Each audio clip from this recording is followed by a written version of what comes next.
Good morning, everyone. Thank you, Jackie. My name is Arlene Rose, and I'm the Assistant Director of the Division of Child Care and Early Childhood Education, and I am thrilled that all of you are here today.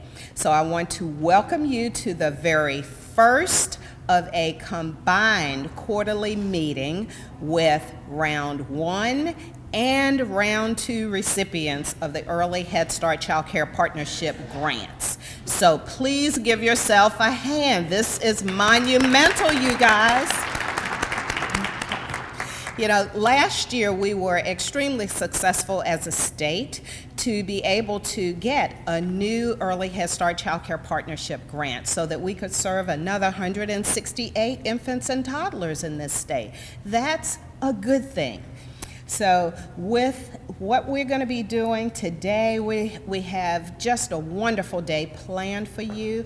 I'm going to go through the agenda. We have just a few little adjustments that we want to make to the agenda so that you would be sure of what's going on. If you would take a look at the agenda very quickly, the panel for infants and toddlers will be a little different. We will follow the agenda as printed, and I really have to give kudos to those of you from Round 1 who always give us your input so that we know exactly the types of issues that you may have and what you want us to cover to make these meetings very meaningful for you. So any ideas that you have, I would urge you to be sure that you jot them down. You have sticky notes in front of you. Jot them down on a piece of paper so that we can get that input so that all of the quarterly meetings are included with your input. All right, so the packets, let me just go through that very quickly with you. If you would take them out, you will notice that you have an Early Head Start Child Care Partnership contact list. This will be helpful for any of you who need to reach each other during this time. If you find today that you don't know someone, take the time to introduce yourself so that you could get to know each other. You also have in your packet the Head Start Collaboration Office information, kind of a fact sheet, along with the Division of Child Care and Early Childhood Education's fact sheet. Included are resources from ECLEC so that you know exactly the types of resources that are available through them. We also have an organizational framework document, a transition action plan for Early Head Start and preschool early learning. And one of the newer documents that you have in place are the documents dealing with the Infant Toddler Certificate Program. I would urge you to really take a hard look at that document because that will be very helpful for any staff that you may be hiring. And we're really trying to get the word out about the certificate program so that we can ensure that there's a pathway for development for them. So, without further ado, I'm going to just introduce my division director, Tanya Williams. She has a lot of knowledge that I think you as Early Head Start providers can benefit from. So without further ado, Ms. Williams. She's going to keep going on and it'll embarrass me, so I'll have to step in. Welcome. It is so exciting to be here this morning, and I wish I could be here for the whole day. I've got something that I have to get back to the office for, unfortunately, so I'm going to be here just for a short period this morning. But I just want to say thank you to all of you. First, the Head Start grantees in Arkansas for Round 1, for their willingness to say, we're going to go on this journey either to expand or to partner with other providers, which is scary. We've never done that before, quite like this. And then to the state and the Round 2 folks and the grantees in Arkansas who are willing to write for Round 2, which was our grant, which is only a partnership, And that's just kind of a scary thing. And I know some of you who are here who are doing it. This is very new for all of us. It's a whole new, uncharted way of doing business. And we're going to learn as we go and hopefully be nimble and flexible. But I just want to say hats off. Headstart has, for over 50 years, been a trailblazer in early childhood, and I don't know that folks always know the history. I was on the phone with someone last week, and they were asking me questions about Headstart, and they said, I just don't understand why is there anything to do with health? And so I'm looking at Michael and a few of you in the room, it's like, actually, it was developed by pediatricians and developmental psychologists, so it's a huge part of Head Start. The health is like probably I would say a central component to implementing Head Start in a community. So there are a lot of folks out here that don't know all of the things that Head Start does and all of the incredible work over a long period of time that Head Start has contributed to our field, and I just want to acknowledge and applaud you for that, and applaud you for this new territory. I want to share with you a little short story briefly, and then kind of reconnect with what we're doing. So in the other work that I do, we administer a child nutrition program. And I was recently working, and this is with school age. This has to do with children who need meals and snacks after school. And I was working with a school district in one part of the state, and they were kind of working with trying to get their application for the school year going and struggling in a situation in their particular community. And they were like, Tanya, we have like X amount of kids, and they're coming for, these after school snacks, and they have a program for that. And I know some of you in the room probably do. And it just got me to thinking about this. I want you to think with me for a moment about just meals. So if children get meals at school for breakfast, and then they get lunch, I'm talking about school age right now, and then they get a lunch, and then we're either doing an after-school snack or a meal where do parents fit in? Think about that for a moment. Because I was sitting there, and we're all about feeding children in Arkansas. It's a big component of what we do, another part of our work. But all of a sudden, it occurred to me, where do parents fit into that equation? It'd be really easy to just go, well, they're not going to feed their kids, so we got to do it. And that's basically the district is like, we've got a lot of kids, and they're not going to get fed, and I get that. But what has happened to our communities when we're feeding children every single meal? So when I think about your work, and I tell people this all the time, our job in early childhood is to set this incredible foundation, but it is to hook parents into, not just for early childhood, but to understand the impact and their involvement in their child's education forever. Like, it doesn't stop. I'm the mom of a graduate student right now. It doesn't stop. We talk all the time. She still asks me to edit papers sometimes. Like, it is full-on engagement with your child forever. You have brought this person into the world, and we have to help parents understand that's their job, that's their incredible opportunity, and it doesn't just stop with early childhood. Because it'd be easy to put them on the bus and not worry about it anymore, Deb, in K-12. Oh, they're getting on the bus, I don't have to worry about that anymore. It is hooking them now, and when I think about your work with Early Head Start, you all have I love pre-K, you guys know I love pre-K, but they're 3 and 4-year-olds. You all get them when they are pregnant or when they have newborns. They have to walk in and give you that baby. There's a whole lot more opportunity to hook right there than any other place in our system, really, if you think about it. Because 3 and 4-year-olds can walk most of the time, and sometimes it's easier for parents, like, I got to get to work, But with babies, it's a little bit different. There's a little more, and the baby's sometimes a little more clingy, need a little more kind of, separation time. You all have a great opportunity. I really encourage you to think really big here about that hook, about the parent engagement side of it, and to think about it beyond our work in early childhood. Because if we can do it here and help the families understand their involvement over the long term, it could change the entire universe that we live in.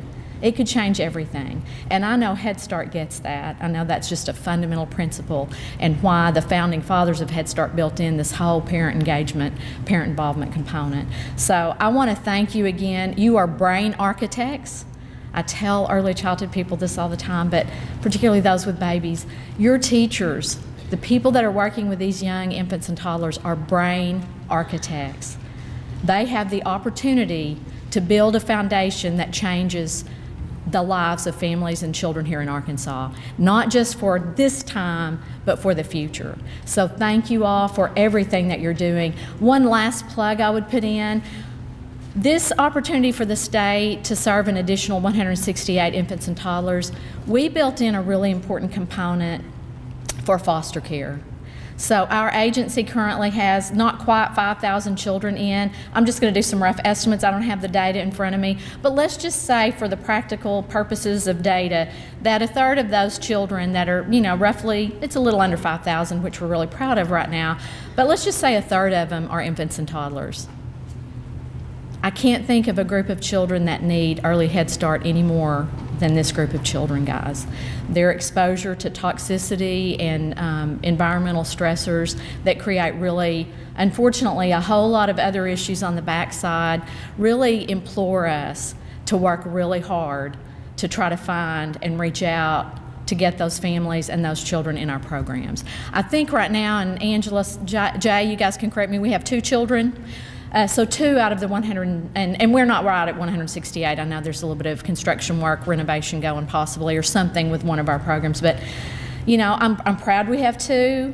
I want to see us get that number up. And if we need to help you as an agency make those connections with the local foster care case managers in your community, I just implore you, because of what we know about brain development and because of what we know about children who've been exposed to toxic stress, that we have to serve and we have to find ways to get these children in not just early Head Start, but Head Start and pre-K. So just think about that as you're going about your work. Again, thank you all so very much for everything that you're doing. You really are truly changing the future, and we really do appreciate it and look forward to our continued partnership and your feedback to how we can do things better. So thank you.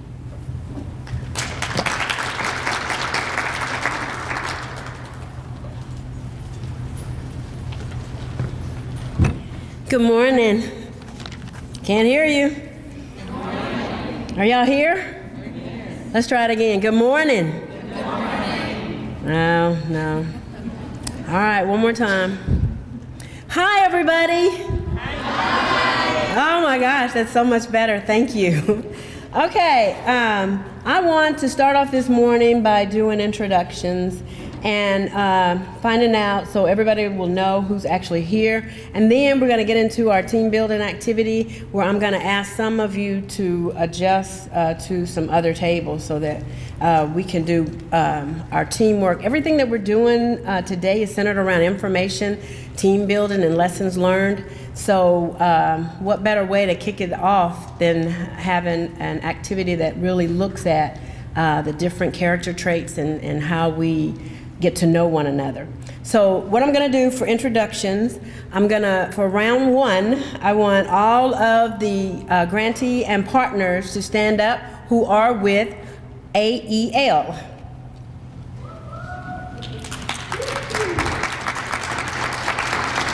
Great. Okay, UAPB.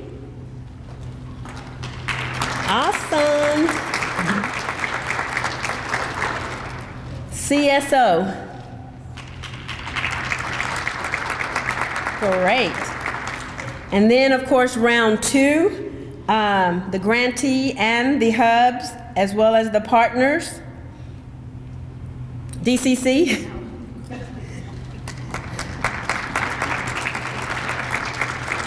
Awesome. Great. And then, do we have any early Head Start programs? Please stand. Awesome. Now, those of you who are in round 2 and you did not stand when I said DCC, Division of Child Care is actually the grantee. And then the hubs are NADC, UAMS, and CSO. So when we say grantee and hubs, that includes all 3 of those programs. Okay? So let's give everybody a hand. Welcome. Okay, on your table, you have some cardstock. First of all, Those of you who are one person at a table, if you would join another table, we should have at least 6 people at a table. Those of you who are 2 people at a table, if you would kind of go to another table so that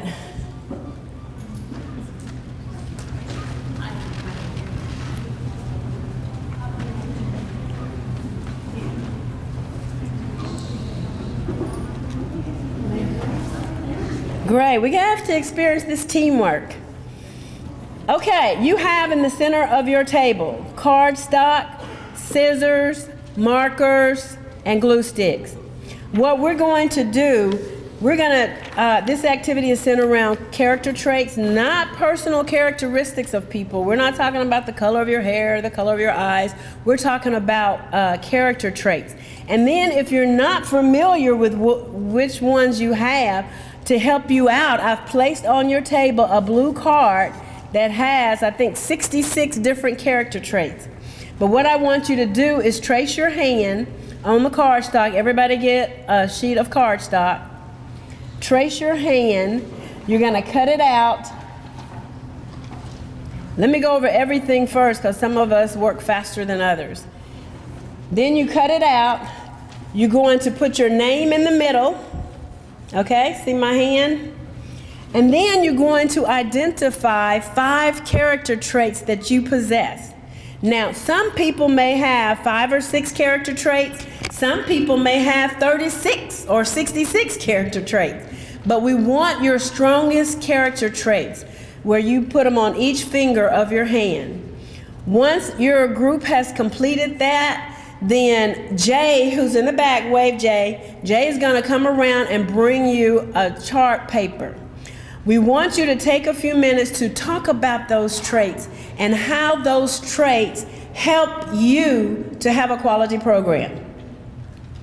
Talk about the traits on the whole group and how everybody have a chance, go around, and how it helps your program to be a quality program. And then, of course, once you finish that discussion, on that chart paper, you're going to design a graphic that actually identifies what quality looks like using the hands of all the people in your group. Any questions? Okay. You may begin. Again, trace your hand, cut them out. Please use the marker to write your character traits so that we can see them once we post them on the walls. And then, of course, discuss those character traits and how it helps you to build a quality program. And then Jay will come around with the chart paper for you to do your graphic to show exactly. Remember, there's fat markers on your table also in case you want to write on your chart paper. You may begin. Compassion, determination, just over and over again, which you have to have. Early child care is one of the hardest jobs in the world. You guys know that. Dealing with the families, you have to have all of these traits. Respect, patience, creativity, we have to use that every day in our work too.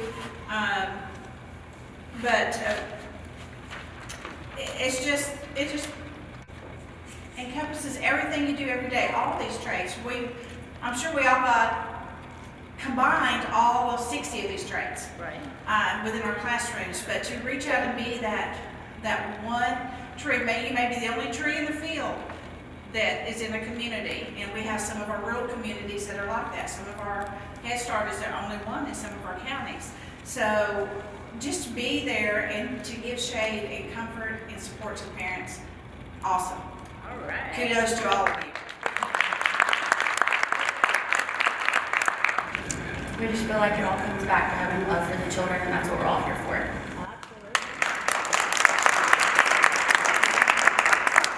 For our teachers as well. It takes all of us with all of our different strengths and weaknesses to do what we do. One thing I preach to my staff is to draw on each other's strengths and lift each other up in each other's weaknesses. So that's what we do. Awesome. Rooted, number one, in best practice for what we need to be doing. But for the successful lifelong learning, they had to have a good, solid, strong foundation. And we envision ourselves as teaching the parents how to be that foundation.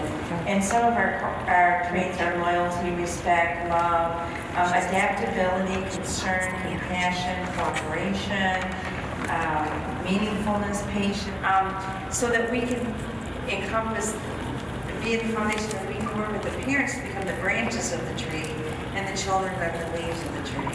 So that once they get that good foundation, we're teaching the parents how to be advocates for their children. So in turn, as they get older, they can be their own advocates as they become adults.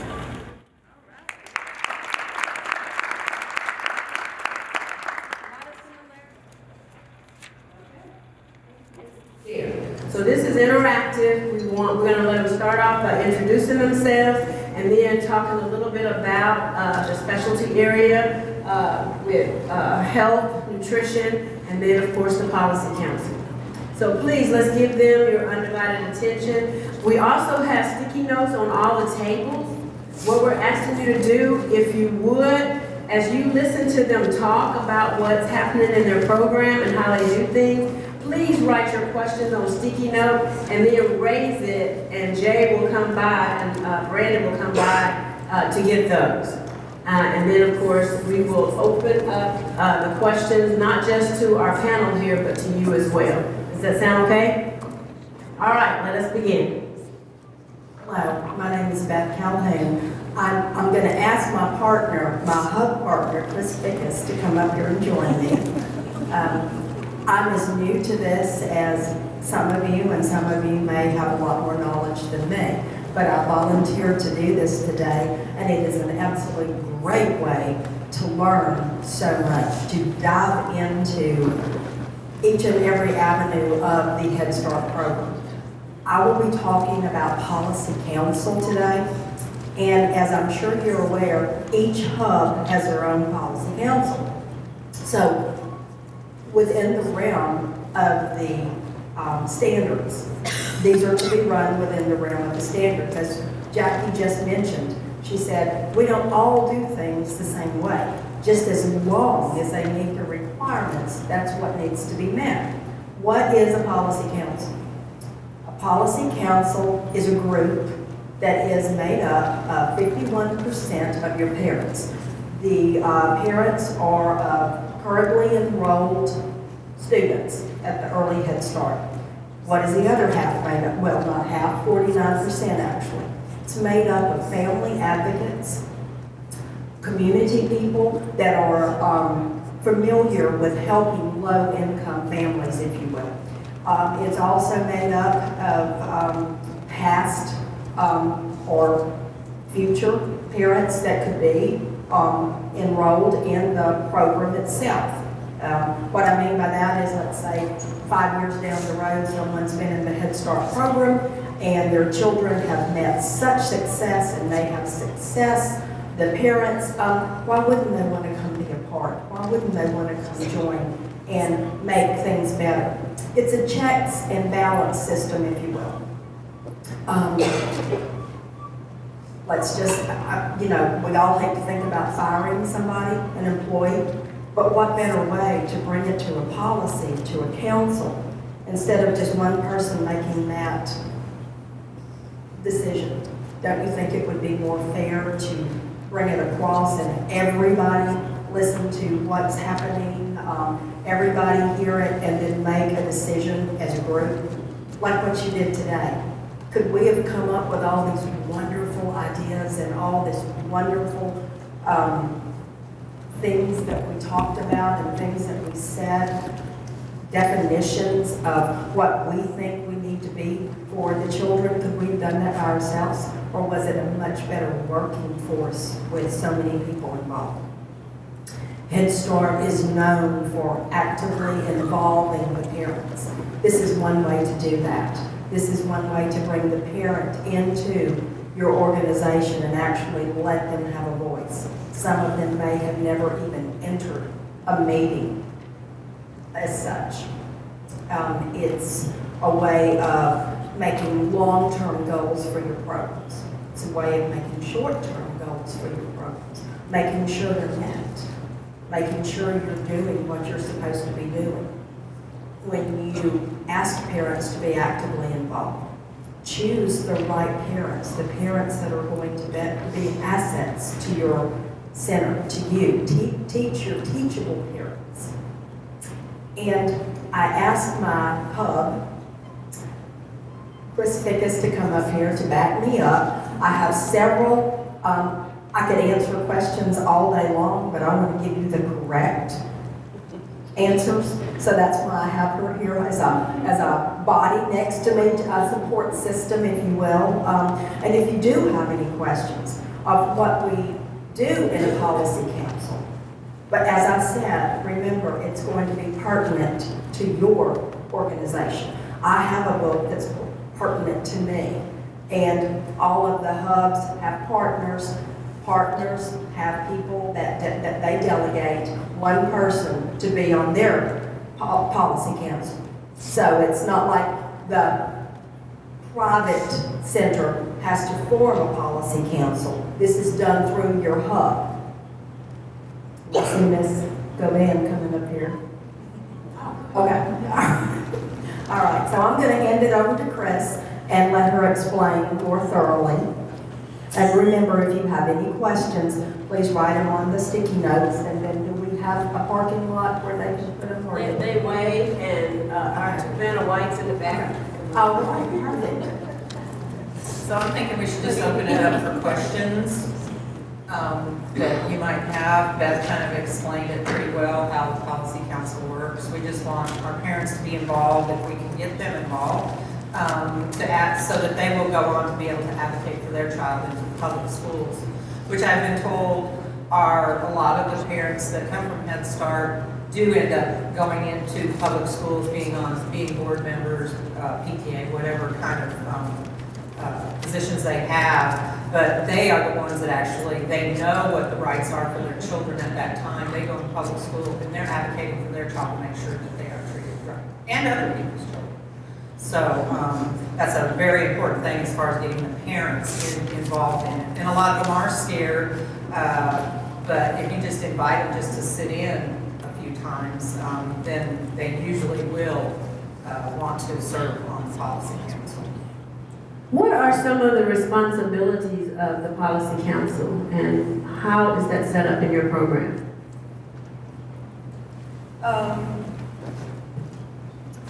Let's see.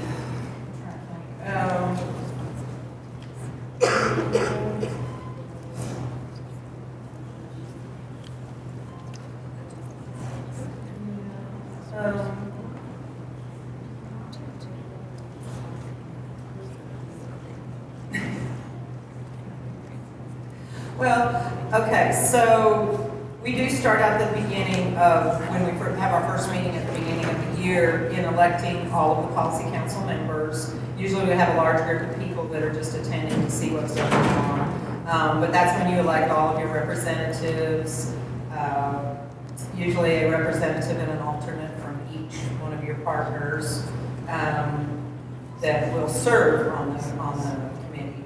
The first meeting is also set up where they're told, you know, what types of things they're going to have to do, Robert's Rules of Order, read those, and kind of be updated on that.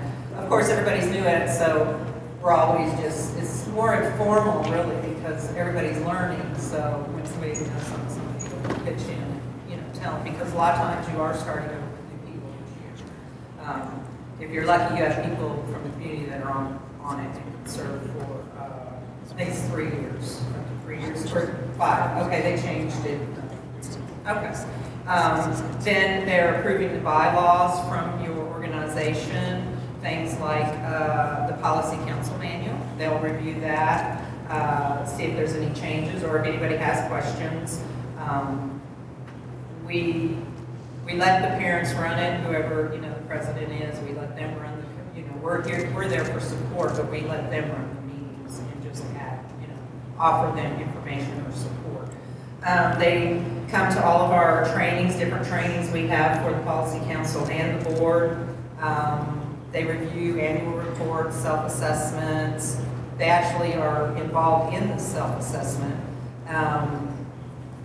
go on approving our applications if we wanted to apply for a partnership grant. They had to approve that for us to come in and try to apply for the grant in the first place. What about giving the parent a voice to see something happen in the classroom or the program itself and their ideas? It's not squelching them, it's giving the parents a voice to put something new possibly into or some new learning strand or some new strategy, if you will, into the classroom and it being voted on. Yeah, and once they feel like they have, when they have something to say, whether you do it or not, we all want our opinions to be listened to, but once they say that, they just feel, okay, I do have a voice in this. It might not turn out the way I want it, but I have had my say in what's going on. So I think I've got a couple other things. They approve our screening methods, our ERC or ERCIA procedures, our point system. They approve that. Again, they're involved in the self-assessment and the improvement plans for the organization. Review parent opinion surveys. As surveys are put out, they would be the ones to review that and see if they would like to act on those things and implement different programs and that kind of thing. Okay. I think that's about it on that. I have a question, not just for the panel, but for all of you. Well, I heard you say, Chris, a lot about the, policy council approving, the various things, which is great. But do you have parents that participate? Say for example, if you are going to do a grant, are they a part of that, or do they just look at it once you finish it? It would be nice if they were always a part of that. A lot of times they are not. They are invited, but as we know, our parents are all busy working a couple of jobs that you need to do nowadays. So we do not have as much as that as we would like. Because a lot of times they're struggling just to get there for these meetings. And Are so, you all having the same problems in the program? Everybody? Well, as far as the approval, like if you're looking for, like when we were looking for applying for early and those things, the parents that had been to a couple of policy council meetings, they were really involved with wanting it in their locations or wanting their needs in their community to be considered. So, that's one of the things I get a lot of input from parents is what services are available and applied for in what locations. You're very passionate about that. And the other thing, the URSA that you talked about in the priorities for, Just put it up. the priorities for enrollment. The government gives you the age and the income and the homeless and foster children and those categories. But then you have local priorities, and our policy council is always very involved in that. Extra points for single moms, for grandparents raising children, for dual language learners. And it changes from year to year. There will be one group that's wanting to be more, one group, like the single parent, and then the next year it'll be maybe more for the grandparents. They set the point system. Those points can never be enough that they override the federal mandates. So, like income may be based on like in the hundreds, where these others are based in the 20s and 30s. Thank you. Great. Any other comments? Okay, we have 2 questions here. One question, and I hear this question a lot. What are some ways to get parents to participate in the policy council? Do you recruit them? Do you send out flyers? Do you, just catch them as they come in? Do you beg them? How do you get them? How do you get them to participate in the policy council? there may be a little begging going on. No. Possible. I think for the most part, a lot of the ones that are going to volunteer will, once you identify them, because you're you're asking them to do something that involves their child. So if they have the time, they'll try to do that. We do ours at noon, when we do our meetings, and we serve lunch so that people that are leaving work to come there, they can come, do the meeting, eat lunch, and then go back to their jobs. So you also have to make it convenient for your parents. Not about when do I feel like doing it or something. When will it be best for them? And if need be, you can do a survey or something. It's always worked for CSO before I came along. That's how they did it. So it's always worked that way. But it is a matter of going into the classrooms. Usually it's your teachers asking different parents that want to be involved. We're fortunate enough this year and last year we had 2 young fathers on our board, which we were just totally so excited about to have the male input. Because, you know, we do get a lot of women all the time deciding things. So that's always nice, you know. Of course, Headstart's all about trying to get the men involved.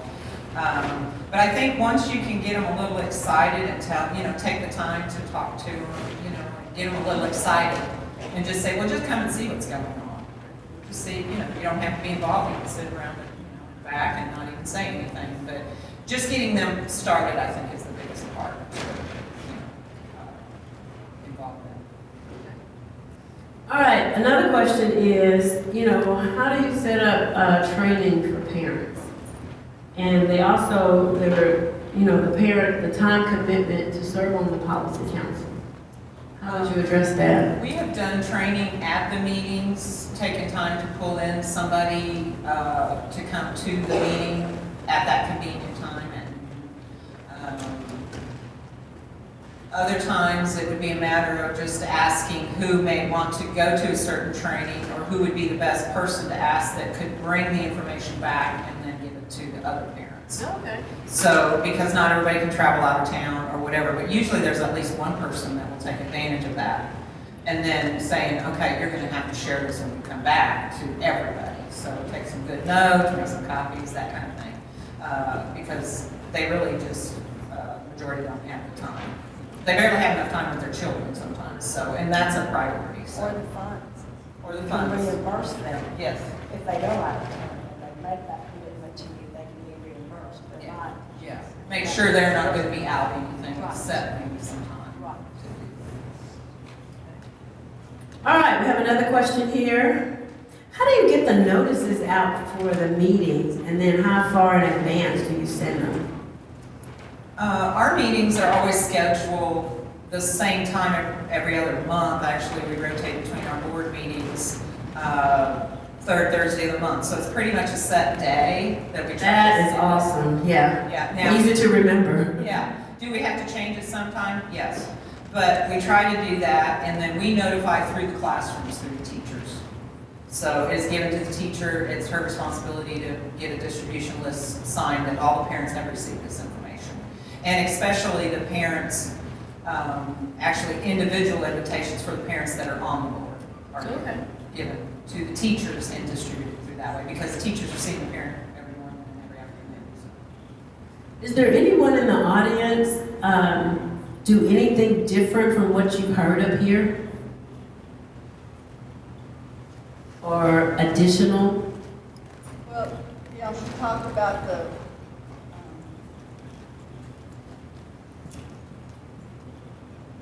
officer, the representative. And, each local location classroom has a representative that serves on the policy council. And so they have a chair, a vice chair, and a secretary, and then members. So it's a responsibility of that first level parent that's the representative. If they cannot come, it's their responsibility to notify the next, like the vice chair and the secretary. And then if none of them can come, then any of the parents can come and take their vote with them. And they know that if they don't have someone come, a vote could be made that would affect their center and they would have no representation there. So they're pretty good at coming. That's a good idea. That's great. Yeah. Anybody else?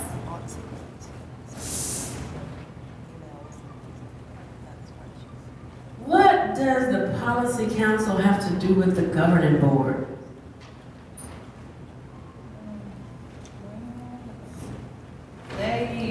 actually do try to do training at the beginning of the year that involves the policy council and the board of directors. They do get involved together. We pull the board in to try to do some of the work on the self-assessment. So they're involved, like, and that's as far as they can, meet them and stuff. A lot of the time, they are operating not together, let's say, because we do our meetings every other month with each one and rotate them. But of course, there's different things that have to go through the board of directors. But I think of the best way that they would be put together. We, in our program, we actually have some of the parents from the policy council serve on the board, so that they can bring the information from the liaison. policy council and share it, and they can do whatever voting they need to do on that. Is that what you guys are doing? Yes? Okay. All right. Well, continue. If you have questions, write them on the Post-it note. But we're going to switch over to Kathy and let Kathy give us some information about health and nutrition. Tell a little bit about yourself and what you do in your program. My name is Kathy Buben, and I'm originally from Michigan, so if I start talking too fast, slow me down. I've been in Headstart and early Headstart programs for 2/3 of my professional career. I worked in Michigan, Louisiana, and now in Arkansas. Mostly early Headstart, health and disabilities and nutrition. So I love what I do, or I wouldn't be spending this much time on it. But health is such an important, my first career was as an LPN nurse. That's what got me into the Headstart program initially. And so I have worked primarily mostly in health and disabilities since I've been in Headstart. I was a program director for a short period of time and realized that was not for me. And I went back to my health and disabilities. But the most important thing I really want to extend to the rest of you is our parents are stressed. They come to us in fighting mode.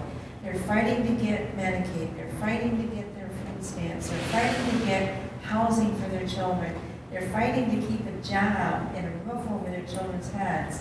So a lot of times when they get to us and we give them this huge stack of paperwork to fill out just to be considered to get into the program, they're ready for battle. And so one of the things that we started doing when the parents come and fill out their applications, we sit down as a team. That they start with the paperwork that's necessary, the copying of the documents and filling out the applications.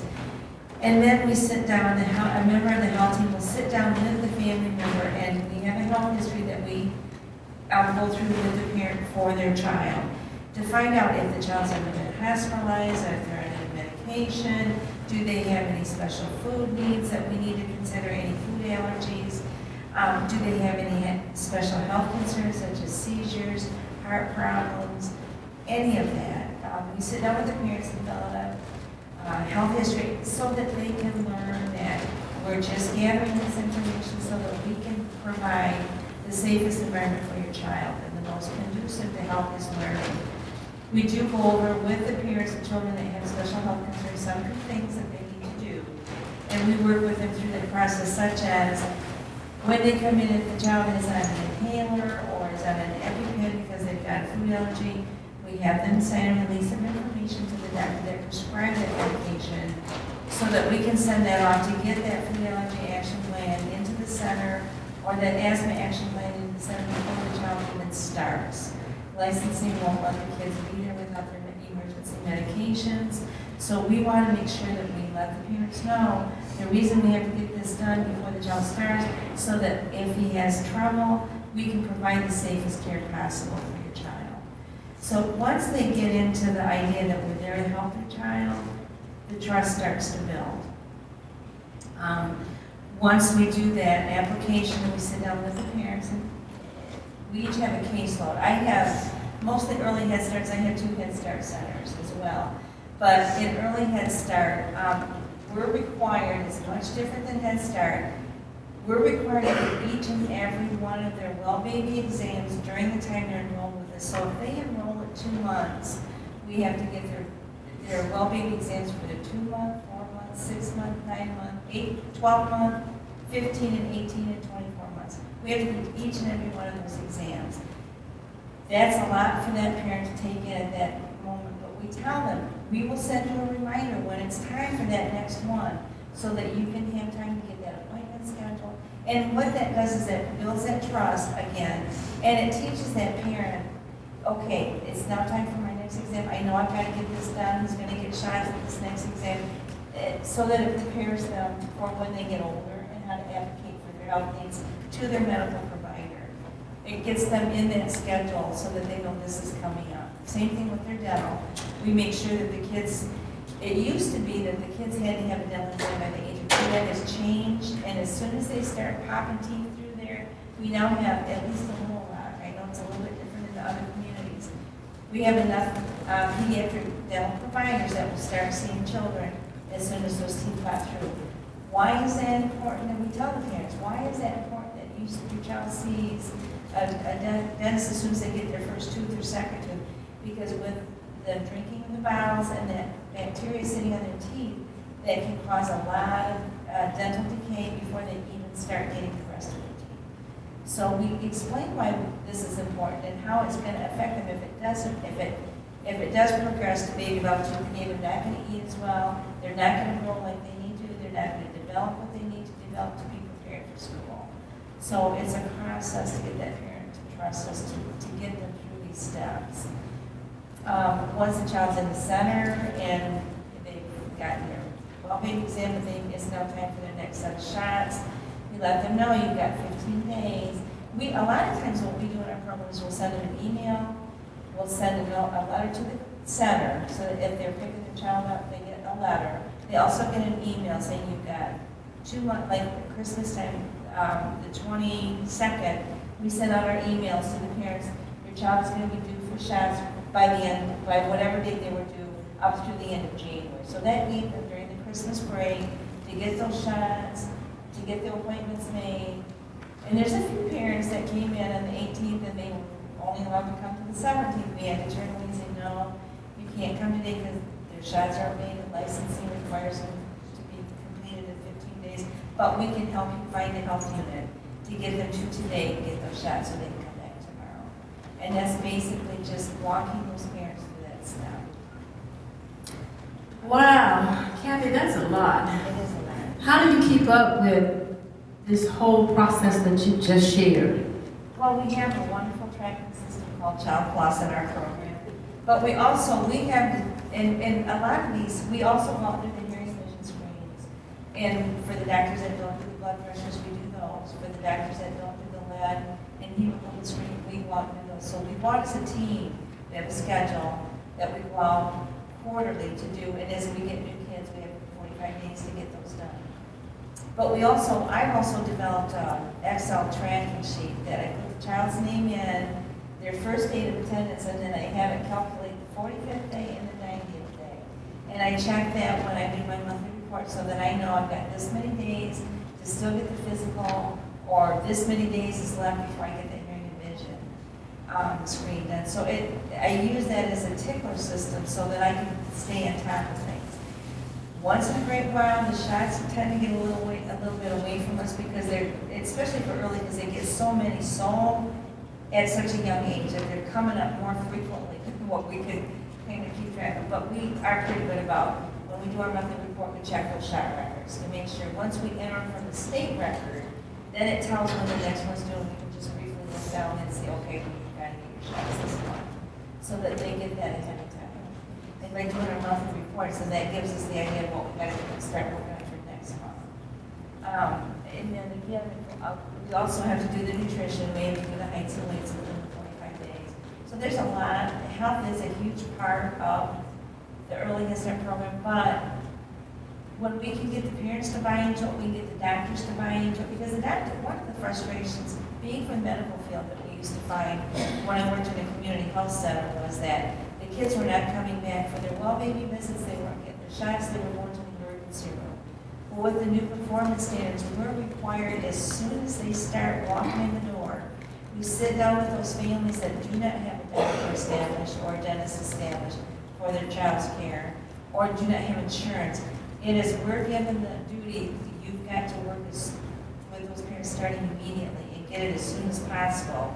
That health insurance, get them referred to the Medicaid office or to Children's Hospital Financial Department, or give them a list of providers in the area that accept Medicaid children, children on Medicaid, or dentists that will see children 12 months and under. That's our responsibility to develop through that trusting relationship that we start building from the minute they walk in the doors. Once they see that we've got the information that they need and we follow up with them, and I usually, when I do my intake with the parents, I'll give them my cell phone number and I'll tell them, if you have any questions, you can call me up till 9 o'clock at night. After 9 o'clock, I'm usually done with the world.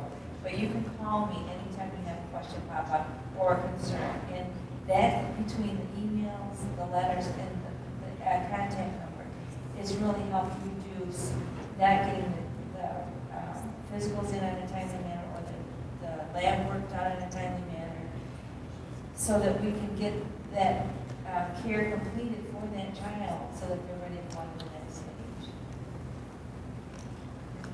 Do you ever have children, we have the program information report, the PIR. Do you, or in your program, have any children that goes without services within a year? Well, this is the tricky part about early. Early, they count, at least in our system, in our PIR report from the Child Plus database that we use to enter everything in. What it does for the early Headstart, if you have a child that enrolls at age 4 months, and you got the 4-month, the 6-month, the 9-month, but didn't get that 12-month, but then you have 15 and 18-month, they will knock that kid out and say that child was incomplete for the year and did not get all the services that they needed. We have to go through that report before we turn it into the federal government and justify why that did not happen. Like, for instance, we have some doctors in the community that will see the children in 15 months, but say, oh, you don't need to come back until you're 24 months. They'll skip that 18-month appointment. Or they'll have, like we had a child, I just did some physicals on yesterday. The child was behind in getting their shots, they'd been 6, 6, 7. So the doctor saw the child, he turned 2 in December. The doctor saw the child in November. And on that dictated report, he put, the child is here for 18-month well-being exam. Well, we knew he wasn't 18 months at that point. But because that's what the doctor dictated, that's what we counted it as. And then he went back the very next month and got his 24. I know when you look at the dates, it sounds crazy, but based on what the doctor reported, that's what we put in our system. So it does count those, but we put it, the one for the doctor that he put was an 18-month, it was actually the 23-month exam. We put it in as an 18-month exam. So then it counted that particular exam. Now, we have some doctors that won't do 12-month blood screening, they'll do it at 15 or 18 months. We identify those kids when we sit down with the parents and when they come through the door of when those are due, so that when our team goes out quarterly, they're on the list to get them done. Because our child count system will count it 3 months before or 3 months after that first birthday. So we've got that window of a period to get that 12-month blood count. Same thing with the 24-month. So that it will count that in our PIR report. Now, we do get a certain population of children that will come in, and we have, like we said, the 45 days to do the hearing and vision, 90 days to get the exams. We'll have children that will come in, start in the program in August, and drop day 44, or drop day 89. And so they'll be shown as incomplete, but we can show on our PIR report, this is the day they dropped, so they did not complete for 94 days, or they did not complete for they dropped. Requirements review. I think we've all heard the saying, pre-planning prevents problems. What would you say is one of the biggest issues as it relates to health in your program, and how do you address it? Well, here's the biggest one we've had this year. It's every year it's something different, but a couple of years ago was when the Medicaid and insurance programs changed, and we were having kids when they turned 12 months that were on Medicaid, from the time they were born to age 12 months, were being dropped off at 12 months, and it would take up to a year before their insurance was reinstated. So that's when all those well baby shots are due, where all those well baby exams are due, and they don't have access to care. That was our biggest issue. At that point, we invited the Medicaid, one of the Medicaid providers to come to our health services advisory meeting to teach us how to avoid those windows of times when those kids were getting dropped off that insurance so that they didn't have those large gapping periods of time without insurance, or how to help the parents advocate for their child when they put in, after the child turned 12 months, 5 applications and they're still lost in the system. So it's just every year is identified as a different thing. This year, our biggest thing has been communicable illnesses. You know, we've had to follow licensing rules, and we've got kids that are coming in. Kids are fine when they get there, an hour to get there, they're spiking fever, they're throwing up, they're having diarrhea, and the parents are ticked off that we have to call them to come get their child because they're sick. And so we've been knocking on horns a few times this year with what we've been finding is the parents will give their Tylenol before they leave in the morning, so they're not running a fever. Midway through the day, that Tylenol's wore off and they're sick and they have to go home. And with the flu that's raging, of course, we've got a lot of sick. We've had some centers where they've had half of their attendance for that particular week because the kids have been so sick. When we have situations like that, we make sure that on Friday, well, every day, but particularly on Friday after the kids go home, we do a deep cleaning of those centers to make sure those toys are clean, to make sure the surfaces are clean, make sure that we're washing those kids' hands every time they sneeze, and sometimes in toddler rooms, they have nothing but a faucet running out of their nose. It's just constant running noses. So it's just constantly washing your hands, reminding the children to wash their hands, trying to catch those coughs.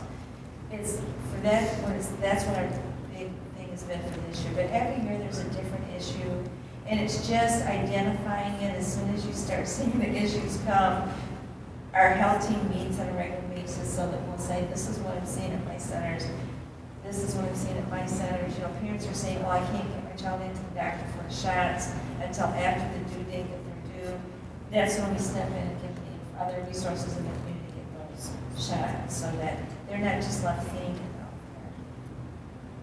there. How many of you have heard of the Health Advisory Committee?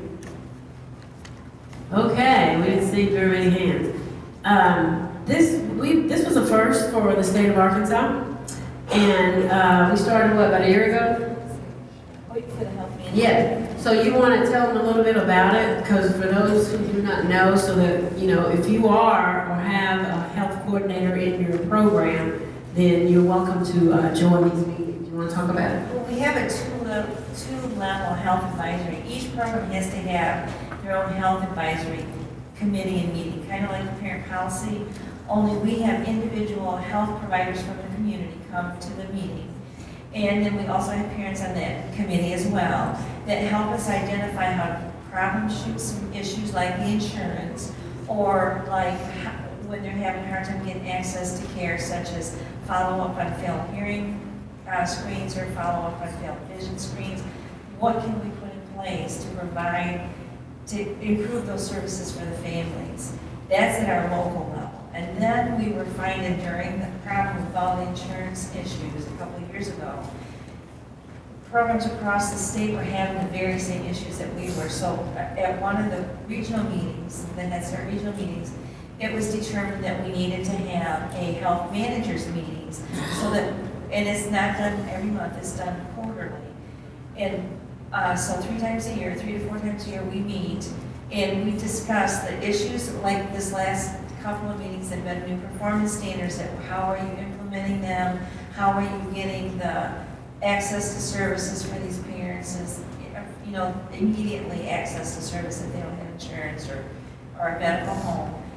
We troubleshoot those issues that we're having in our local communities, and we just had our meeting yesterday, and one of the things that came out of that meeting was we're having a lot of, and we're very fortunate in Little Rock to have so many resources, but when you get into Fordyce or south of Pine Bluff, the medical resources and the centers are spread out much further apart, and the medical resources are not as prevalent down in those areas as they are up here. So we work together to try to come up with some different plans. We talk to them about getting collaborative agreements with their local pediatricians or local pediatric dentistry offices that maybe they can come do some training with the parents or the staff, or that they'll actually come in and do screenings for the kids. So we troubleshoot some of those areas that we're struggling with each program-wide to try to come up with solutions. Something that we talked about yesterday is one of the benefits that we had in Michigan years ago when I worked up there was we never had a problem getting our physical exams from the parents because it was a licensing requirement. When the licensing board updates their policies and procedures for all the child care centers, they have certain regulations that they have to put in place. Well, in Michigan, they put in place that every child coming into child care had to have a new physical or an annual physical. It didn't have to be new when they came in, but they were good for a year, and they had to be updated yearly. Well, in those situations where we have parents that may have a medical provider, but they're struggling getting those kids to the doctor, we could say to them, you have to get this exam for us, or we have to put them on this short-term temporary exclusion list.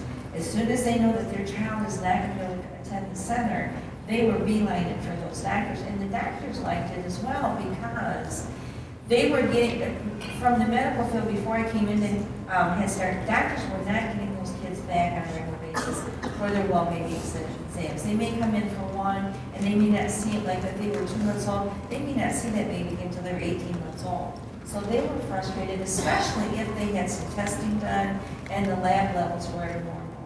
So once the licensing board put in the policy that they had to have an updated physical, that increased the return rate to the pediatric medical providers for those children. Those kids were going back to the doctors because they knew they had to do it.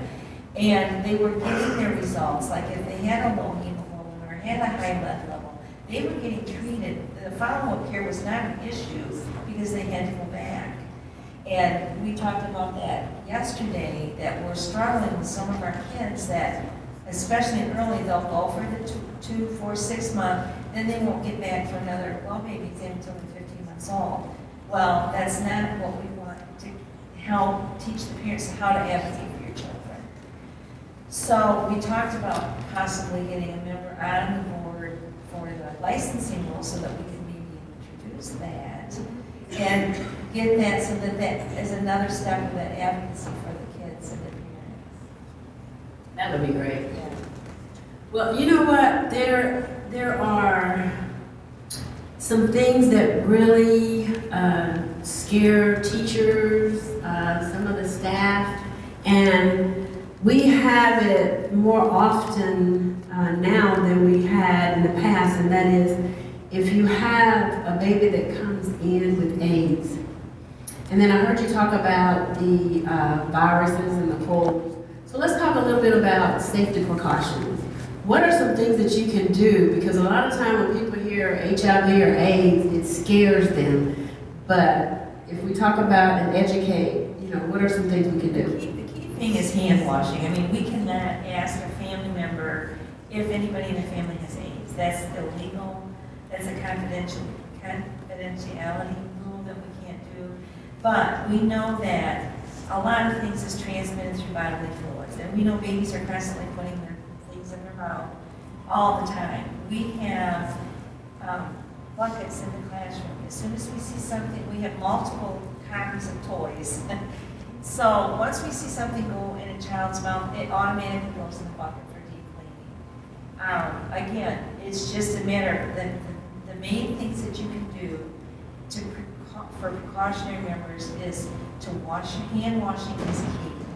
Wearing gloves whenever you're coming in contact with bodily fluids, such as toothbrushing, diapering, toileting with the kids, teaching them to wash their hands afterwards. I've gone into some when we were doing, in Michigan, we would do self-checks. We'd go to other Headstart programs and watch them, we'd do the monitoring for them, and they would come to our program and they would do our monitoring. But we would walk into some of the Headstart centers and the kids would go to the bathroom and just walk into the classroom. They wouldn't wash their hands and nobody was redirecting them back. So the key thing is hand washing, protective barrier like your gloves.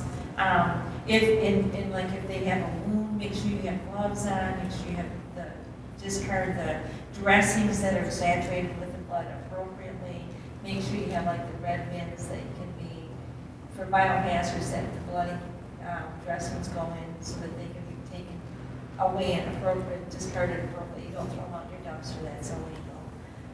So it's just, those are the key factors. Just protect yourself from the bodily fluids, hand washing, and deep cleaning. Is the key. Awesome. Okay, you've heard Kathy talk about health services. Is there anyone out there that does anything different? Do you have a different type of tracking system or anything that's different from what she has shared? Anyone? Okay, that means you did a great job, girl. Okay, so let's talk a little bit about nutrition. Nutrition. Our early Head Start program is again a little different than the Head Start program. For children 12 months and younger, they are fed and they sleep. They eat and sleep on demand. In other words, when they're hungry, we feed them. It doesn't matter if it's 10 o'clock in the morning or 2:30 in the afternoon. When they're hungry, we feed them. When they're tired, we let them sleep. And children, if we have an infant that comes in the program that's breastfeeding, we have to do everything that we possibly can do to support that mother in that breastfeeding quest. We have a certain way that we handle the bottles or the breast milk that she brings in. It has to be labeled and dated. We have to provide an area for that mom if she chooses to nurse while she's at the center, a private area for her to conduct, just so that she can breastfeed. We have to encourage it as much as possible because we know it's healthiest for the baby. And then also, we cannot ask our parents to provide absolutely anything for early. No diapers, no baby food, no formula. The only thing that we have to ask the parents to provide, if it's a breastfed baby, of course we have to have the breast milk. But that's it. I mean, we provide the supplies for everything else. And we want to make sure that we're feeding age appropriately. So we have a registered dietitian in our program that develops the menus for all the programs, through the early Head Start through Head Start. And there's a list of things that our early Head Start children cannot have. And those are usually things that our children can answer, like popcorn, the little carrot sticks, things that they can bite off and possibly choke on is off the list. And then in our program, we've just started doing something a little different. We follow the USDA food meal pattern. So, because we're 6 hours and over, we have to provide 1/2 to 2/3 of the child's total daily nutrition to them while they're with us. For programs that are operating under 6 hours, it's 1/3 to 1/2. So it's really important to know those USDA food pattern programs, and most programs usually have a registered dietitian that will make their meal patterns and look at what their kids are being served to make sure that they meet the USDA food pattern requirements. And from the children, when they hit like probably 18 months, maybe a little bit older, we are now doing family style service where the kids have plates on the tables and they actually take a spoon and put a spoonful of food on their own plate so that that's helping with their fine motor skills. It's also it's making a family environment conducive for healthy eating, mealtime. We want positive conversation going on with the teachers. The teachers put absolutely everything on their plate that's being served, that's being offered to the children. Now, whether they eat it is a whole other ballgame, and we can't make the children eat. If they put peas on their plate and they don't want to eat peas, we cannot say, you're going to sit there until you eat those peas. Or we cannot say, if you don't eat your peas, you don't get to go outside. That's against the rules. But we do want to encourage them in a positive way. When I go in the classroom, if they're eating peas, most of the kids don't like them. I say, oh my gosh, you guys got my favorite vegetable today. I wish I could have some. And so that encourages them. And when they see the other children eating them, then they're going to start to try it. We used to do, and we're not allowed to do this anymore, we used to say, try it, no thank you bite. If you try one bite, you don't like it, that's okay. We can't do that anymore. But it worked when we were doing it. You just have to be creative. Again, the children under 12 months eat, sleep on command. When the children hit 12 months, that's when we move them from a crib to a cot. And one of the things that's very important when we sit down and meet with the parents at our enrollment, when we do the health history, we talk to them about shaken baby syndrome, and we talk to them about safe sleeping habits. You know, that nothing should be in the crib, the children always go on their backs to sleep, that the cycles that change on the cribs, of course, across time, but now they have the ones that the little short size that turn over. We always try to tell the parents, make sure those are up and locked, even if the baby's in the crib and they're not pulling themselves up yet, because before you know it, they will be, and they will be pulling themselves over it. So always make sure that that small cycle, if you have a crib with one of those, is in the top locked position while the child's in the crib. Children should not be in the crib while they're awake more than, I think it's 30 minutes at a time. They want those children out and active when they're awake, so they need to get tummy time every day. That's all part of the safe environments that we have to provide for the kids. And again, it's 12 months and younger is on demand. When they hit 12 months, we put them on a cot, and we sit with them until they get into that routine of being on a cot every day.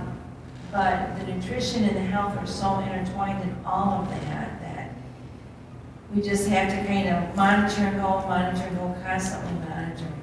But the food, basically, you see the kids' taste change as they get older. They go through food changes that are normal. I mean, they may eat nothing but, when you get 2 or 3 or nothing but whatever, peanut butter. My kids, it was peanut butter jelly sandwiches. They would eat that 3 big meals a day, every day of the week for 2 weeks. So they're going to go through these food changes. And it's our role to teach that to the parents. This is normal. He's going to go through this. Just be patient. Let him go through this food change. It's better to let him have something healthy versus just giving him the chips or we have to talk to our parents about that as well. We make sure that we're promoting to the parents healthy eating habits, healthy food choices, and activity levels. We got to make sure that they're getting outside for active play so that they're not sedentary and starting to develop some problems with weight. Okay. Well, what we're going to do now is are there any questions from anyone? Or anyone wants to share anything that they may do a little bit different? Oh, yes. We do. We have toddlers through, we transition out at 3.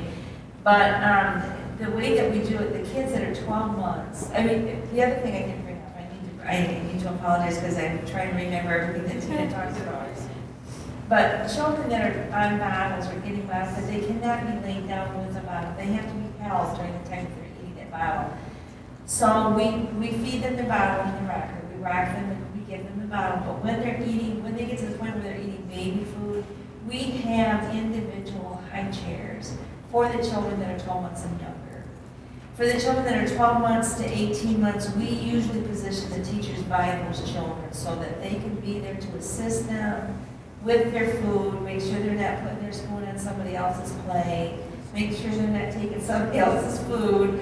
It's just a matter of positioning yourself to create that conscious supervision of the children to make sure that they're staying within their boundary system, but yet learning at the same time. Did she answer your question? We started with all of ours are like newborn all the way up to 3 years. Yeah, ours are too. Now, one program that I worked at, they had it where the infants were in a room from 0 to 13 months, and then they went 14 to 20 months, and then they went because they had a transition room.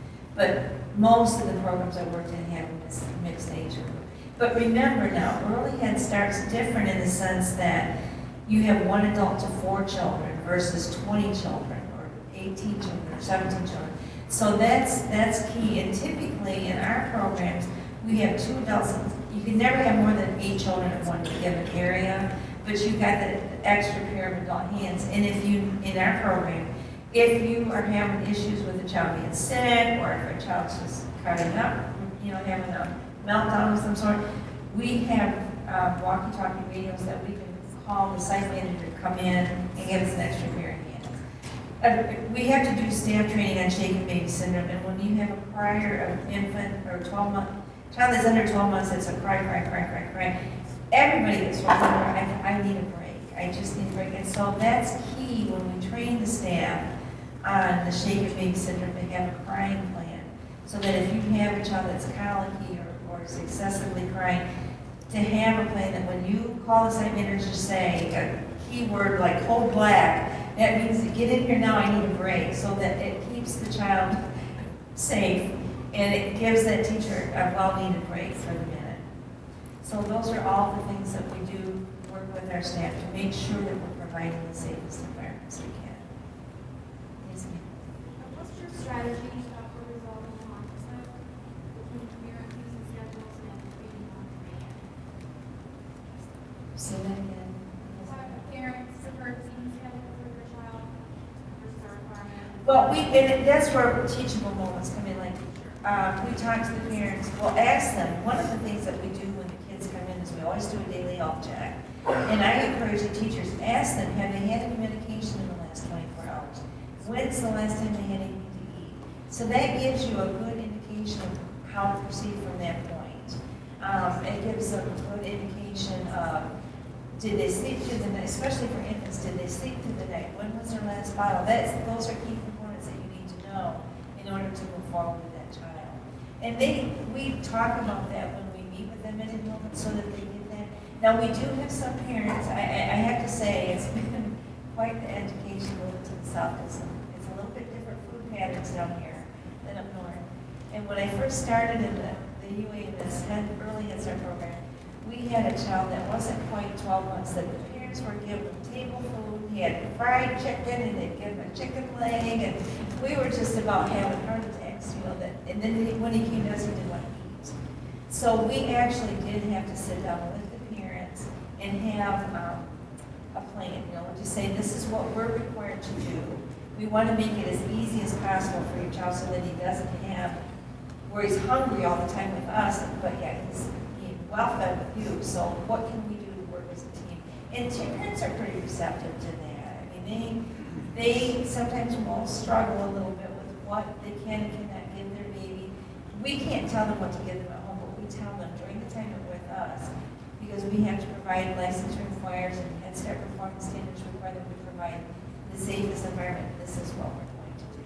And we have a parent handbook that talks about feeding on demand, what's appropriate feeding for little ones, what we put in there our list of choking hazards for the kids, so that they know that they won't get those items at the center.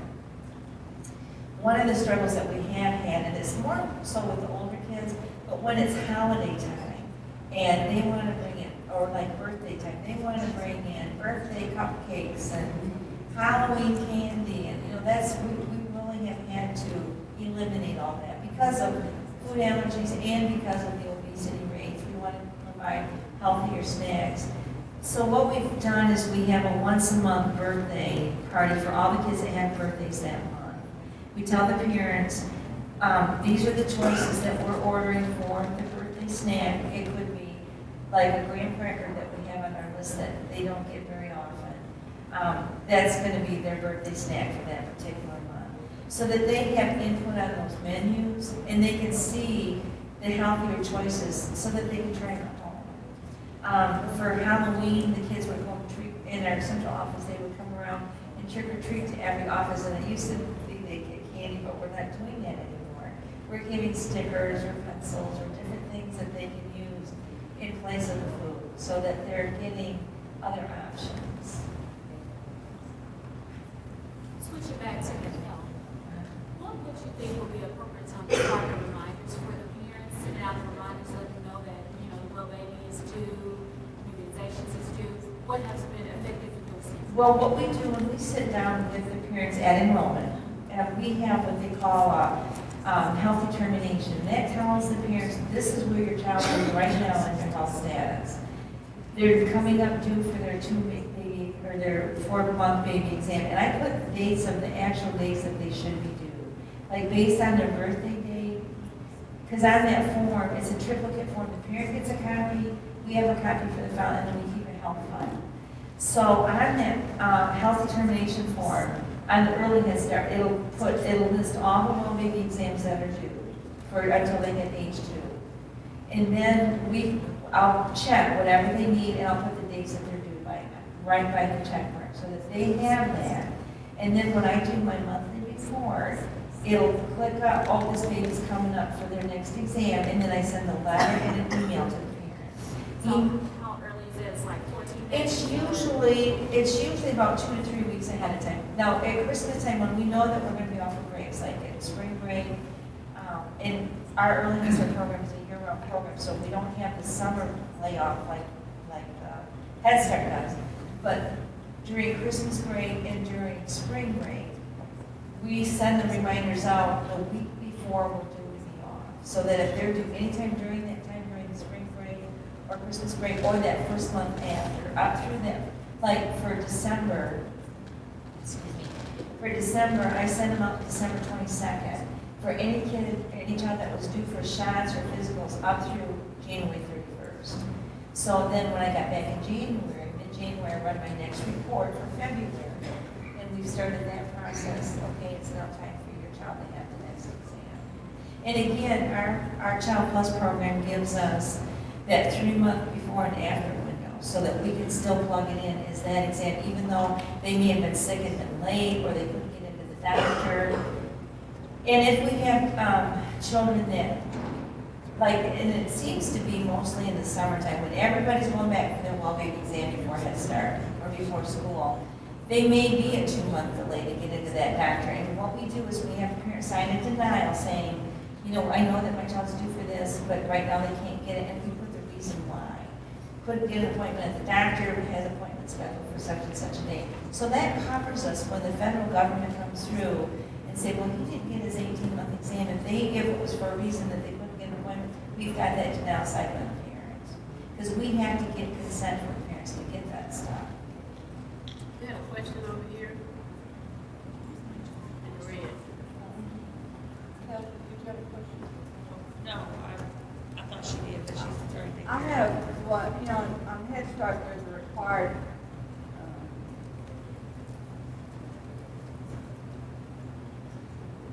for Head Start age 3 and 4-year-olds, there's a requirement to have nutrition experiences that are different from your feeding.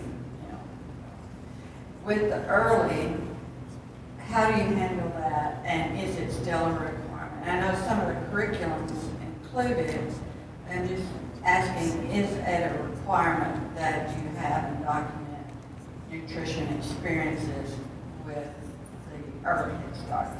Not like it is for Head Start. They used to do cooking experiences for Head Start. We don't really do that too much. We don't do that at all the time for early. But one of the things that we do is like seasonal food. Like for kids that are old enough to eat the fruit, we'll do like how they grab the apples. They have the red apples, the yellow apples, and the green apples. We'll cut the different type apples up and have try them. That would count as a food experience. Did you do that for your early? For the older early, not for the, like probably say 18 months or older, we'll do that. But it's that kind of experience, but we really don't do the cooking experiences for the early. Don't do those even for Head Start.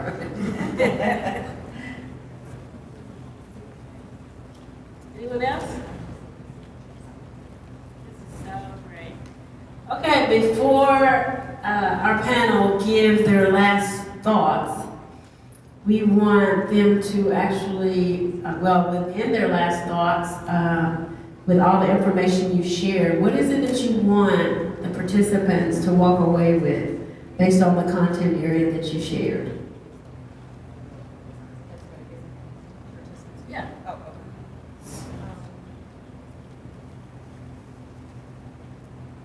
I think for policy council would just be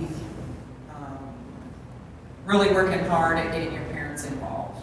That's really going to make a big impact on your policy council, your decisions that are being made, because then it is the parents and the community making the decisions and not the employees of your organization. say that it would foster self-esteem for those parents. It would do so much to empower those parents if they were truly felt like they could make a difference and that they were truly needed. I agree with that. We have our parent class, and we're really trying to get more parents involved in our meetings every other month. And I know it's hard, but we did the conference call where parents could call in, and then I think the person that was from UAMS, Ava Cole.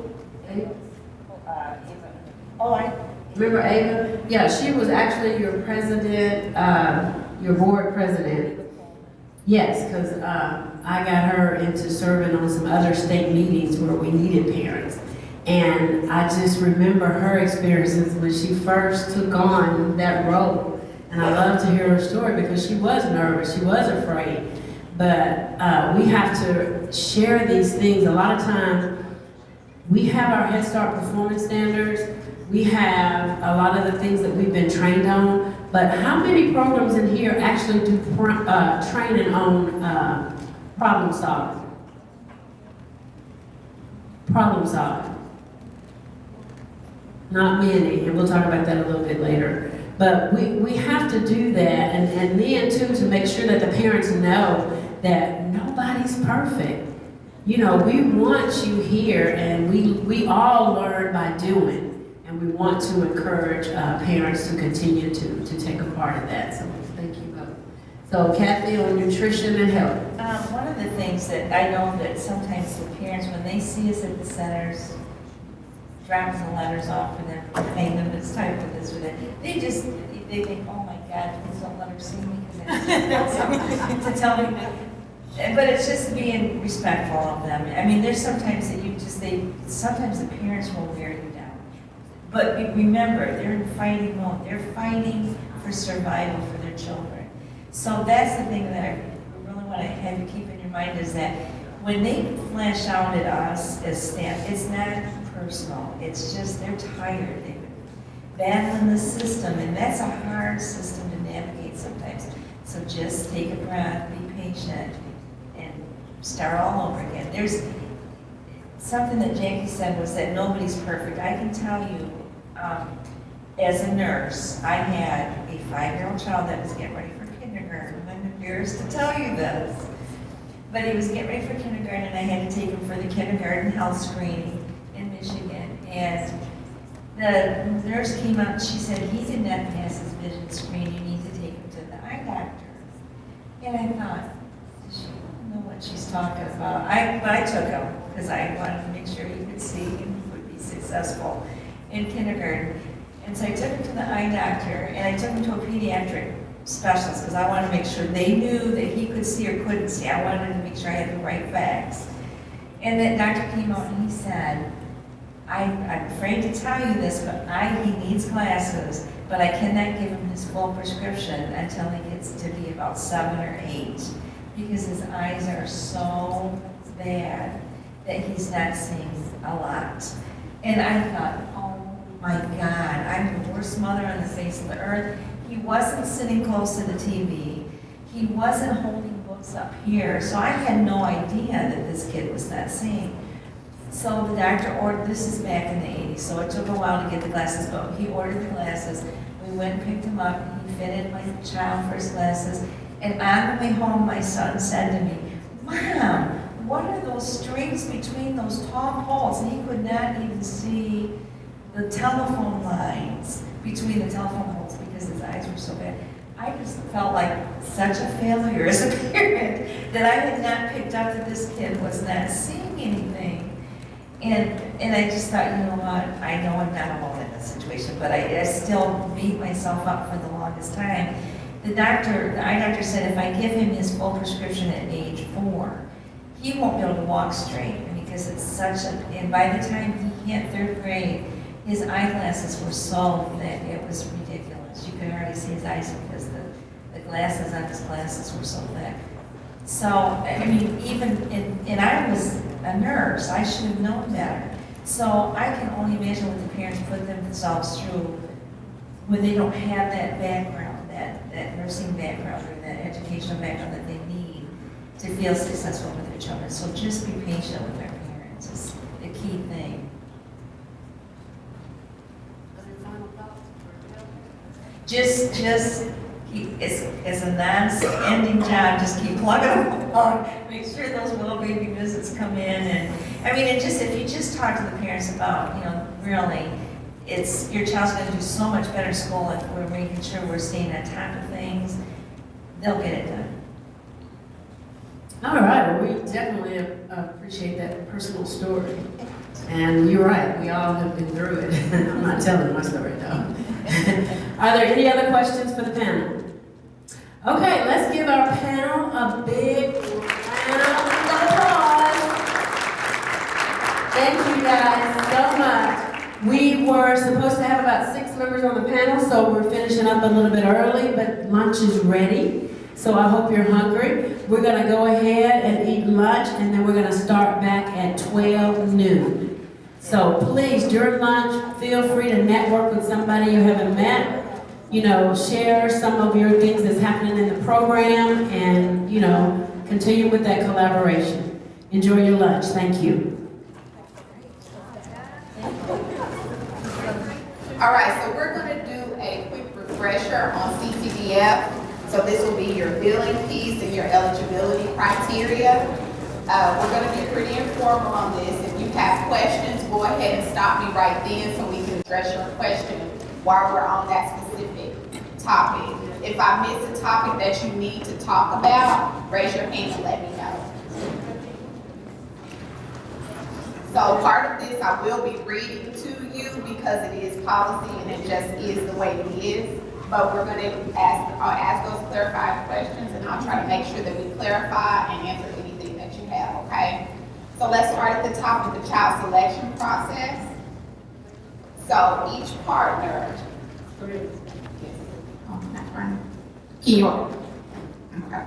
So each partner must have a selection process in place. Has anybody found that to be an issue? That you're not keeping a wait list, you're not having a selection process in place of how you're choosing your families that are eligible for your programs? Very good. So for your CCDF families, is anybody having a problem with families exceeding 85% of the state median income? When you're going through checking your family's eligibility criteria, this is the document that you should be using. I sent it out to you all electronically our last meeting. If anybody needs it again, let me know. We'll get it out to you all again.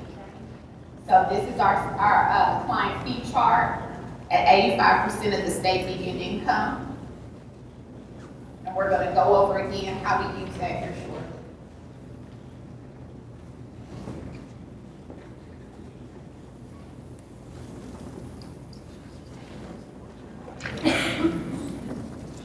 So let's move on to the eligibility process.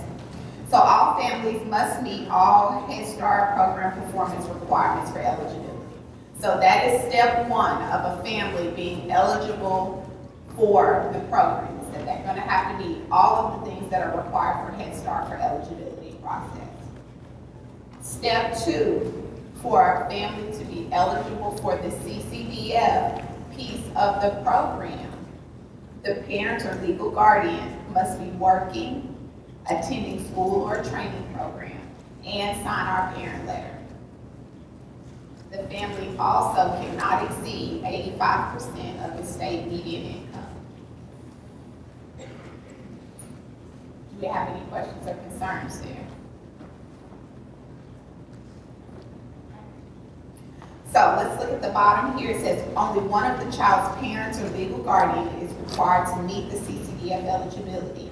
However, if there is a two-parent household, we must take into consideration the income of both of the parents. And so both of the parents' income together cannot exceed 85% of the state median income. Does anybody have any concerns there? Are you all seeing in your programs that families are being disqualified because they're over 85%? You're not having any problems, so raise your hand if you are having problems there. Okay. Kathy, you want to tell us about what you're saying? I mean, like $67 over will be penalized if we went ahead and them in the program. So we have to put them on the wait list and they notify us if their income changes. So that would be something, so round one and round two are a little bit different. So if that family is even $67, even 1 cent over, they are not eligible for the CCDF slot because we must abide by the 85%.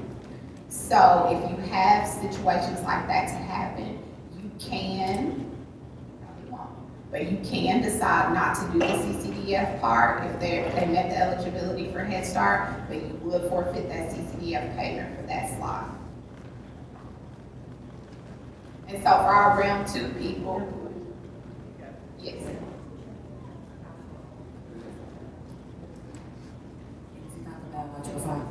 In a two-household family, if it's a boyfriend and he's not a biological father, they're not married, you still combine both incomes? So if this is the boyfriend and he is not the father of the child in question, his income does not count. He doesn't even need to be listed on the application. Even if he lives in the house, the only way we would list him on the application and his income would count is if he's mom's husband. So he's only responsible for the household if he's the husband or if he's the father of the child.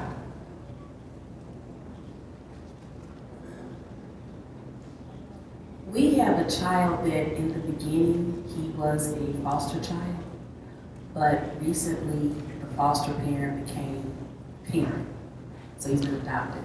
So how do we deal with that? When he came into your program, he was a foster child, correct? Then he is still eligible because he's still that same child. So his circumstances have changed as far as being adopted, but he is still under foster child. We also have a parent that when the child came in, mom was employed, but it was a temporary situation. Mom's been laid off. So how do we deal with that? How are you dealing with that on your Head Start page? Yeah, she is.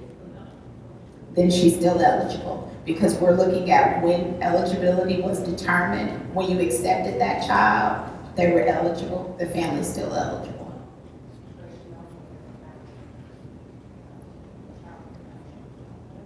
Are you putting her? And so this is round two that we're speaking of. So round two, we cover 50% of their children with the voucher. So it depends on what slot you're putting that child into. Okay, then she needs to report that to her family service specialist that she is no longer employed and they will work with her on what to do. But if this was a child that was in one of your CCDF slots for early Head Start, then that family would still be eligible. Yes. Yes. With Head Start, eligibility is 2 years.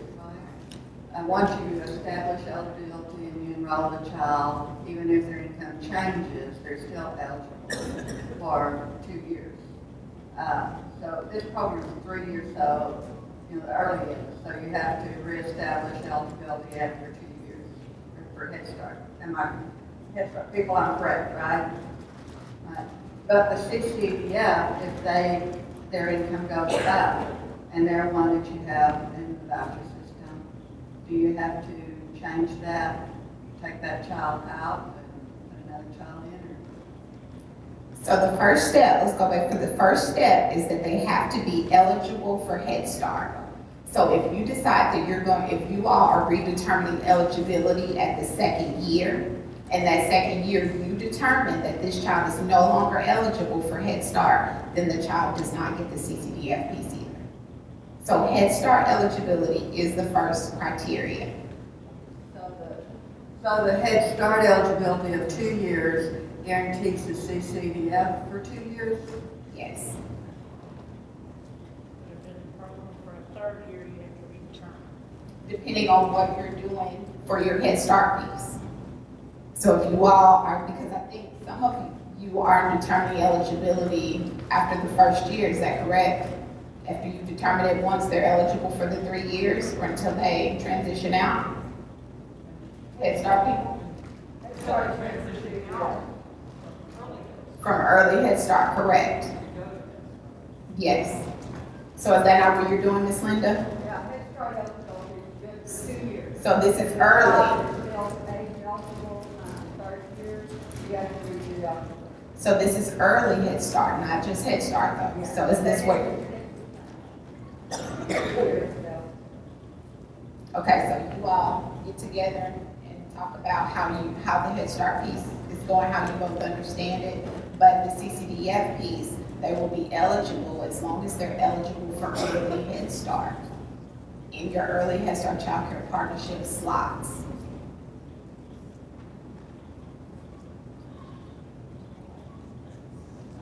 If you have a child that's over the income eligibility for something, if there's a child, you said that you could give up that slot if that child is not qualified for CCDF. So for any event that that child is not qualified this year, and when that child exited out the program, you had 4 children, say you had 4 slots and 4 children weren't then eligible, would you be able to receive your slots back, or would you have to reapply for your slots, or how would they be handled? Your slots don't leave you. So if you had 4 slots there, you can use your 4 slots and rotate children in and out as you need to.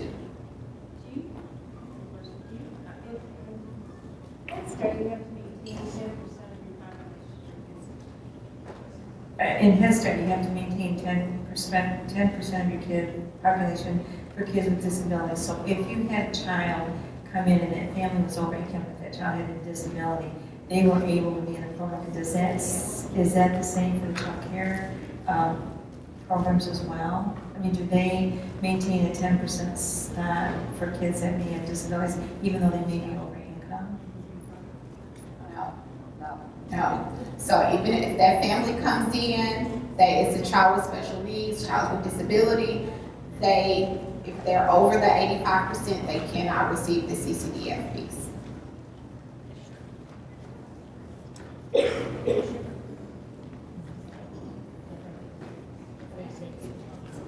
You know, the 10% on disability is a requirement that you serve 10%, but it doesn't have anything to do with the other eligibility like homeless does.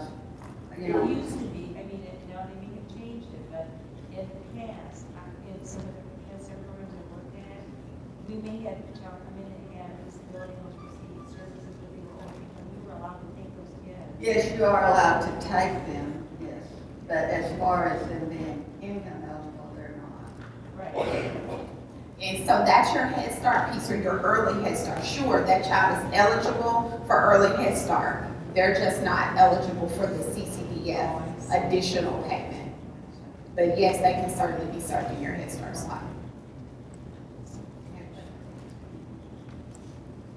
Okay, so on the second page, there's an asterisk here. Oh, it talks about documentation in your folder for both parents.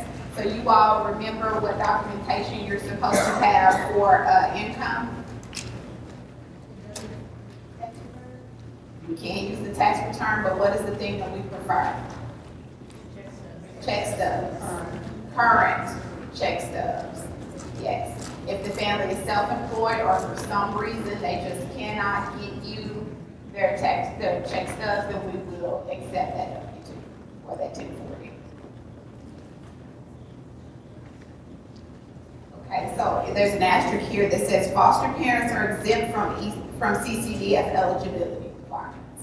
So if foster mom comes in, you don't have to get foster mom's income, her check stubs or anything. If this is a foster care child, you can verify that this is a foster care child, then you don't need that in your file for this child.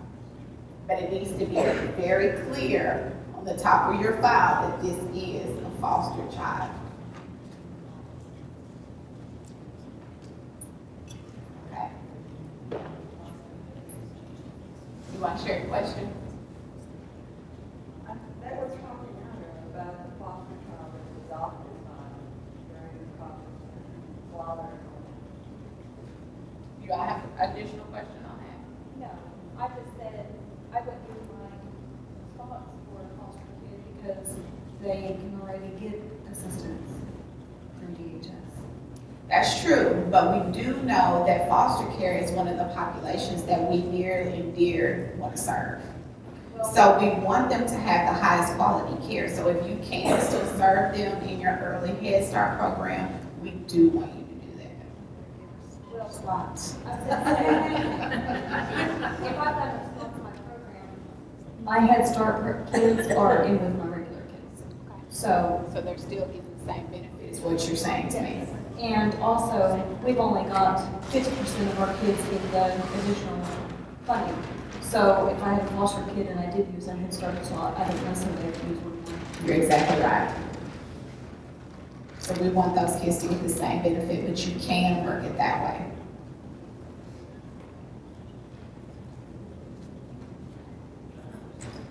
Another question, when it comes to foster kids, with them being in foster care, we're not able to give birth certificates, which is documentation that's needed. So what do we need indicating he or she was born, the demographic citizenship?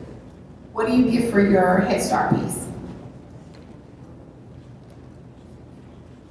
What do you get for your Head Start piece? What's in your file? Proving birth, proving the child's age. What is in your Head Start piece? Paperwork that the foster parent provided from DHS. And that will suffice for us as well.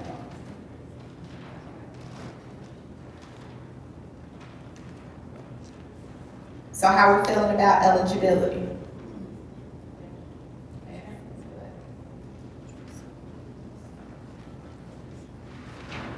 Okay, so let's move on to the application process. If you have an eligibility question that comes back to your mind, feel free to ask it. We're going to move on to the eligibility process. So an early Head Start Child Care Partnership application must be completed for each CCDF slot that you have. If that child's going to receive the CCDF piece, then they must have a child care application. Child care application is blue, has on the top Early Head Start Child Care Partnership. It is not the same application that our team members use for regular vouchers. So you can't just go and pick up one at your local DHS office and use that exact same application. You must use the one that says at the top, Early Head Start Child Care Partnership, because these are different programs and the applications are different. Okay? Those applications that you receive, the process is, and I'm going to say grantee hub. When I say grantee, in this context, I'm talking about policy different, so we won't miss it. So our grantees and our hubs are going to be the contact people for our child care partners. So child care partners, after you get your packet complete, you have your application completed, you have your documentation that you need, you have determined by looking at your sliding fee chart that this child's family is not over 85% of SMI, and you have determined that this child is eligible for a voucher slot. Upon that, you'll get your documents together that are required to send in, which is your change form and your application, and you're going to forward those to your hub or to your grantee. After your hub says, okay, these are what they need to be, I'm not sure whatever processes you all have in place for what documentations that your partners have to send to you. But after your hub has determined or your grantee has determined that this family is eligible, then they will send that on to our team and we will get your voucher put into our system.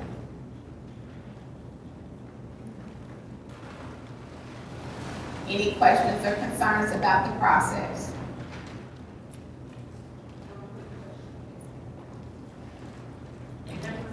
first started collecting documentation for the vouchers, some of the check stubs are probably from the month of October. Do I need to go back and get current ones if I have not turned it in yet? You would not, because that is when your program started and when you were taking applications for your specific situation. So if it was just a new child or something like that, then you would need that current information. But in your case, because that's when your program was starting and that's when you began your process, you would not.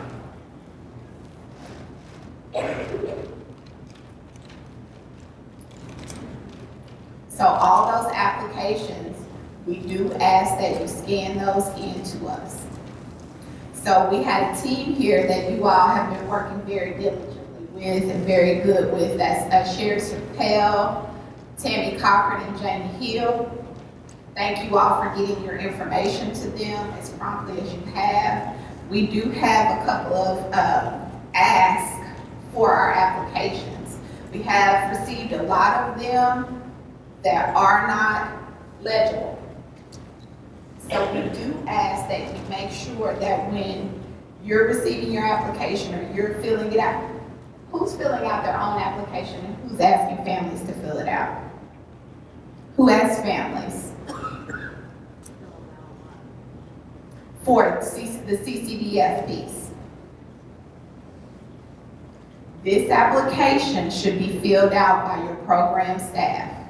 We do not want families to have to fill out 2 applications asking for the same thing. So all the information on that 1-page application is information that you already have. So we do ask that your program staff fill that out and that they write legibly so that our team can read it and process your application. There is also a spot on the application and on the change form for email addresses. Our division is attempting to go paperless, and as you all know, when we key an authorization into the system, families receive something called an authorization worksheet. I'm sure they come to you and say, why did I get this bill? It's not a bill. So just let them know this is an authorization worksheet. It is system generated each time that an authorization is keyed into the system. This is nothing that they need to pay, but this goes out to every family every single time. So we want to make sure that it's getting to them. We're attempting to go paperless. So we ask for email addresses so these authorization worksheets can be emailed to them. If your family doesn't have an email address at this time, it's not mandatory that they have one, but we would like you to encourage them to get one. They're free because at some point it will be mandatory that every family have an email address. So we haven't gotten there yet, but we need to begin to train our families because that's where we're going. I wanted to ask, we have taken an application on a family where they had 2 grandchildren. We took the application at the same time and everything. One of them is going to test out into another program and they want to put the other one in. Does she need to do a new application? Going into a CCDF slot? Yes. Yes, she would. Should it be a little bit more updated date? Yes, and she's doing that not before the updated date because of the child who is in care. So you're moving one child out of care and you're moving another child into care. So she would need a new application for the new child. She'd done one originally for that child, but she didn't go ahead with that. But that child, what reason was the child not in the slot? We didn't have a slot, there you go. So you're gonna need to do another CCDF application for the new child. Because we would consider that a new child because you didn't have previous care. So we also need, and we haven't received this from everyone, the calendar for your program year. We need to know what days you're in, what days you're out, so we can key your authorizations accordingly. So generally, hubs and grantees, are all your programs working on the same calendar? Raise your hand if all your programs are not operating on the same calendar. They are not. So we would ask you all to make sure that we get a calendar for each one of your programs. Chris, yours are not either? So No, we they set up their own calendar. They, a lot of times base it on That's fine. That's perfectly fine. It's not an issue. We just need to make sure that we have a calendar for all your programs so we can key accordingly. Okay. And make sure there's a name on it of where this is. So it can actually be a name, even put the facility number. The more information, the better.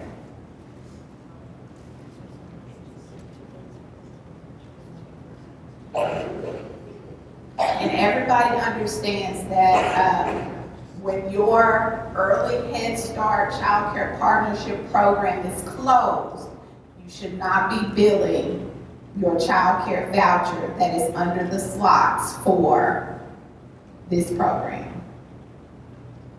If you're closed, you cannot bill. Unless it's inclement weather or a holiday, an approved holiday from your federal list that comes with your participant agreement. And I would encourage you, you all probably have this, but I'll say it, you need to make sure that you have selected your holidays accordingly because you're only given 10. We've had programs that got to the end of the year and could not bill for Christmas or Christmas Eve or New Year's Eve because they used them all. So make sure that you check your calendar and that you have that covered.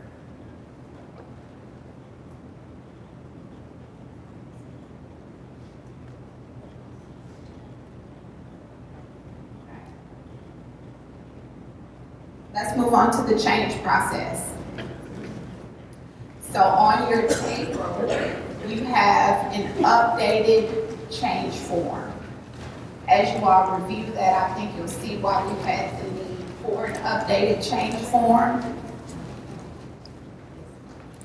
Because we currently now have 2 rounds of early Head Start Child Care Partnership in Arkansas. Woo-hoo.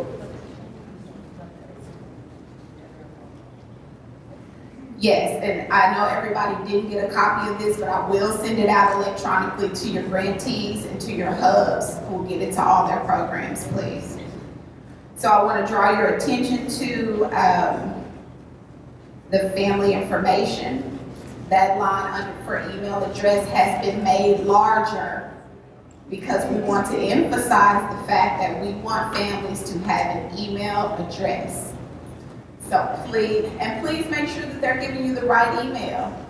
We don't want we've had a lot of kickbacks. Our system, when it doesn't go through, it kicks it back, it generates a list. I get an email saying, this does not have a valid email address. So please make sure that it is a correct, valid email address. Don't just put something there to fill the box. So when adding a child, you all know that you need your change form and you need a new child care application. You need to make sure that you have the right start date for that new child, the same as when dropping a child. The drop date there should be the last date that that child is attending your program. When you send in your start date for your new child, the new child and the old child cannot have the same drop and start date because we will not start a new child until the old child is dropped. Questions or concerns there?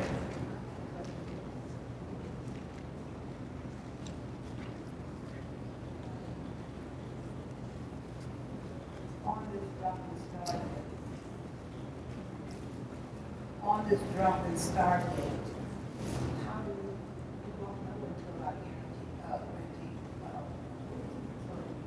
how do we know what the date?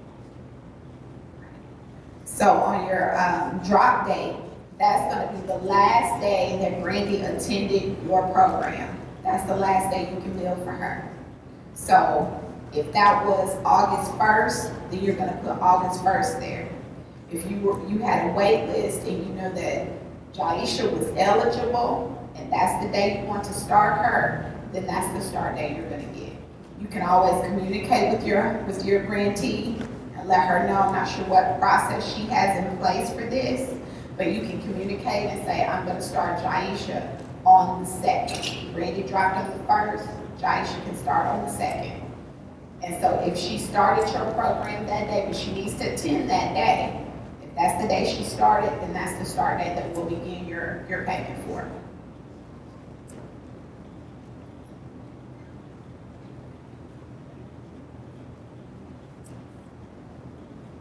We do ask that all your drops be sent to us in a timely fashion. And the timely fashion that we've designated is 10 days from the day the child dropped. That is not something that we all have abided by. So I want to encourage you to look at your processes, look at when kids are dropping, make sure you send your documents timely. That does not mean that you have to have that slot filled within that time. I know that you all try to, but even if you don't have Jaisha ready to start yet, you can still drop Randy, because we don't want funds hanging out there. It increases the likelihood that somebody could mistakenly bill on it, and it keeps money tied to a child where it shouldn't be. So we want to make sure that we're following that process. Johnny drops, send the drop form.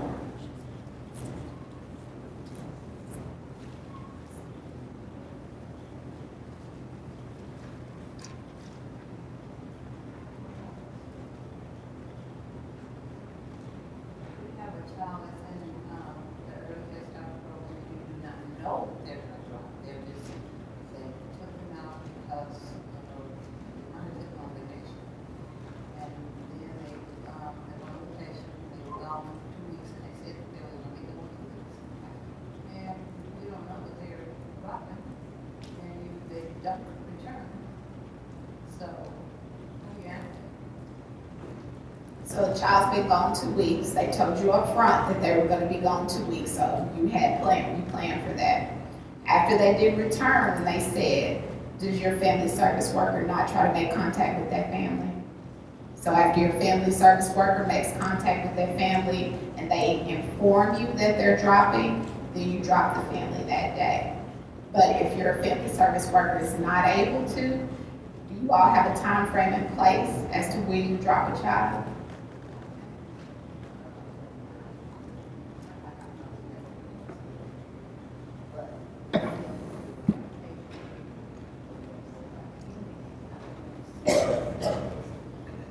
So if you're not notified of anything, even when they went on vacation for 2 weeks, you need to get with your grantee about what the process is in place for how your Head Start program is going to handle that. After your family service worker has been out and after they've done whatever your process there, what is going to be your next step?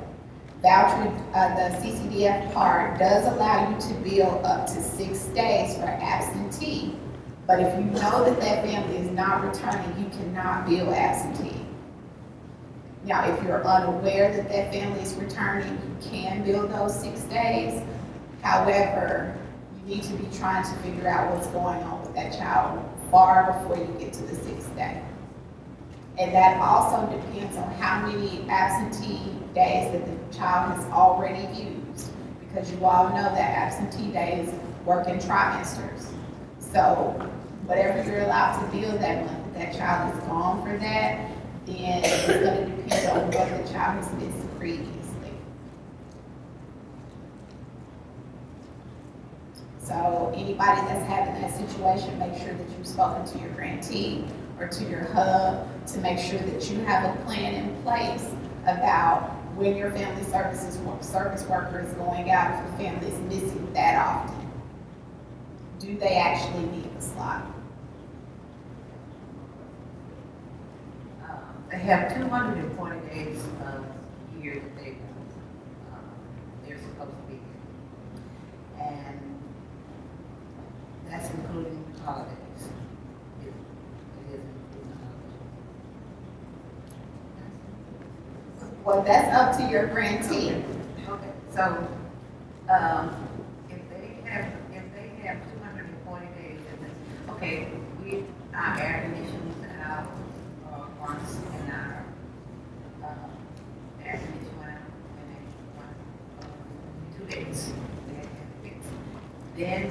have pipe burst. And one pipe burst, and we had to have that fixed. That was one day. So that's 3 days of those children was out. So they're not able to make those days of being kind of like It's gonna be up to your grantee. So I would encourage you to have a conversation with her about how they're building in days from when your facility had to be closed or when things like that happen. To say, I need to extend my calendar, or I need to say we're gonna be open this day that we were supposed to be out for professional development so that you can meet your 240. So make sure that you try to sit down with her and plan.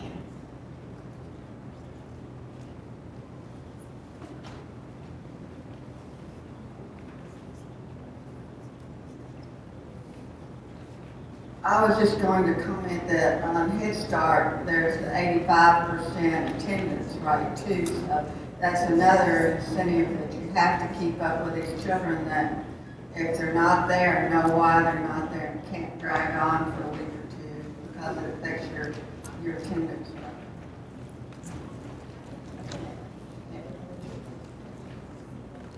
Okay.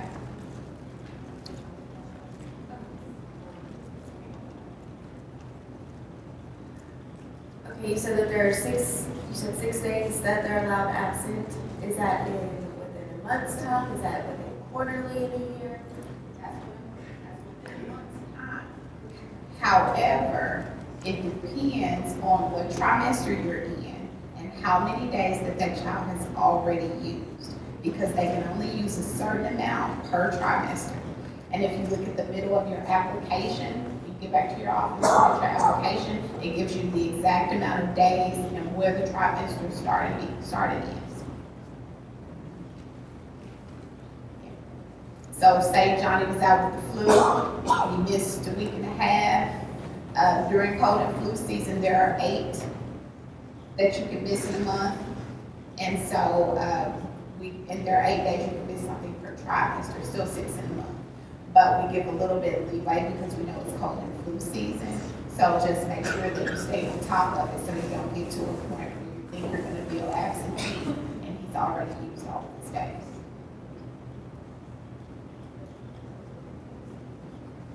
Yes, ma'am. If you feel it absent in your system, then you've used an absent for that day.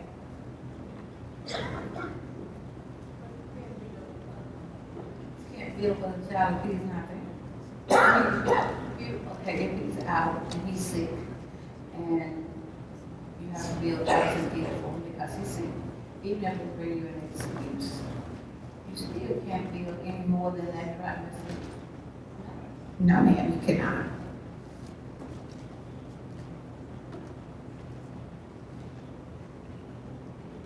Any additional questions on changes?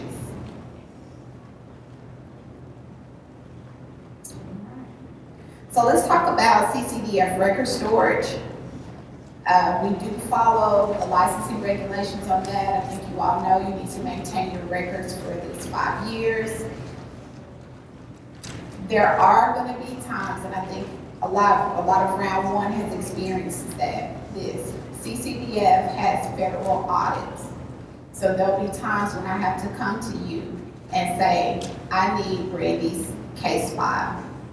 And so what we did this past time is we gave you a list of names. We asked you to scan all those cases in to us so that we could meet the regulations for our federal audit. There are times that that's going to continue to happen. We are going to put some other things in place to kind of support us in that as well, and I'll let you know when we get everything solidified on that. But there are going to be times when we're going to need that entire CCDF packet for our federal audit. So with that said, I want to encourage you to make sure that you're following the checklist, that you're ensuring that your families are not over the 85% state median income, because in addition to us coming out to review, we are also reviewed. So we want to make sure that everybody is doing what needs to be done to ensure that we're all in compliance.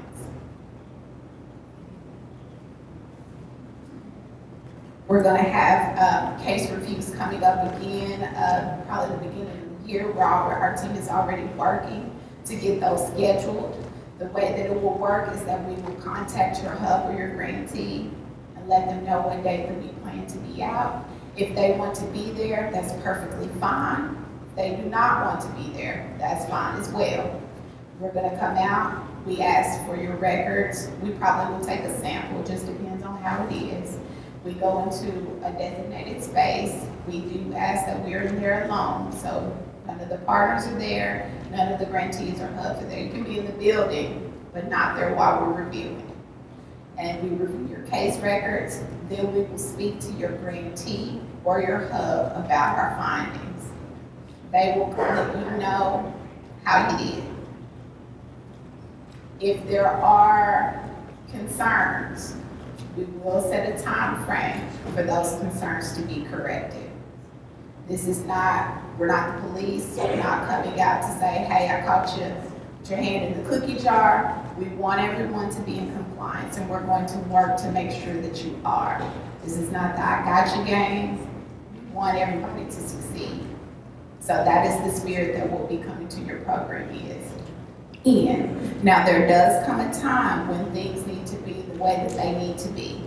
So if you're continuously out of compliance, we do have our CCDF compliance that states failure to comply with DCC regulate guidelines may result in a corrective action plan or up to termination from the partnership. So we do ask that you follow the guidelines that we've set. We do want to help you. We do want you to succeed. But there comes a time when things need to be the way that they need to be.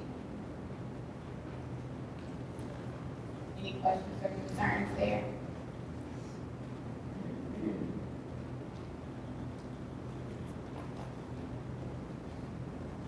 I have one more thing on changes that I skipped over.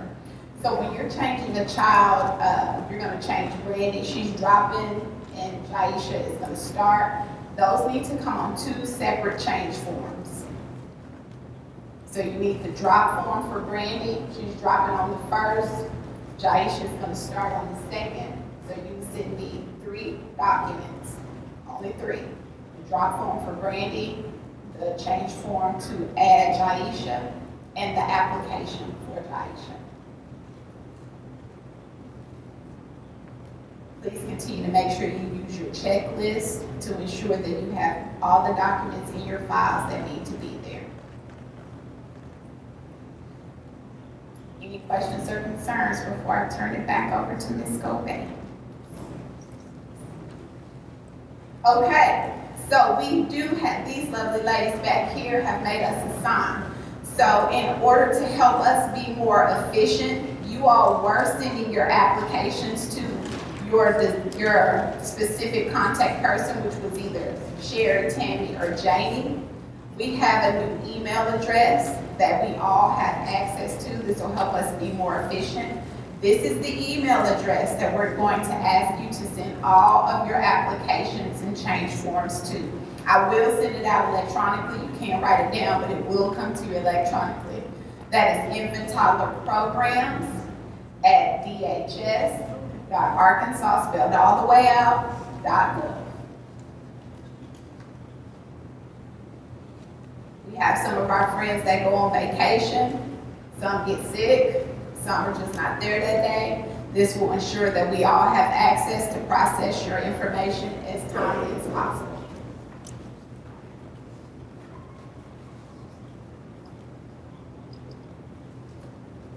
Thank you all for your time.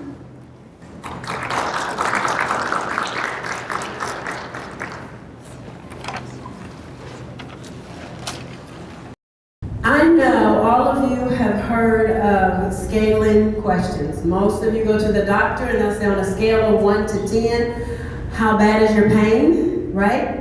So we're gonna do a little bit of this, but it has to do with your program.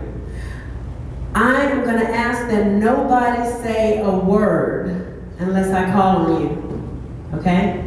But when I read off the question, behind you and to the side are numbers. This is a scale from 1 to 10, okay? So the question or statement that I make, however you feel about it, you go to that number. Or in between, you don't say anything, okay? I want everybody to be truthful, and then do not talk at all. Are you ready? Are you, oh, yeah, do that. Okay, the first question, we're gonna do this, I have 3 questions for you. This is the first one. Does your Early Head Start Child Care Partnership Program have an effective management system that ensures a program's fiscal and human resource management structures that enable the delivery of high-quality services for children and families? On the scale from 1 to 10, with 10 being most definitely and 1 being no. Let me ask the question again as you consider your answer. Do not talk, just go to the number where you feel. Does your Early Head Start or Child Care Partnership Program have an effective management system that ensures a program's fiscal and human resource management structures that enable the delivery of high-quality services to children and families? If you're having some management issues in your program, you know, and you know that it's not a 10, that's okay.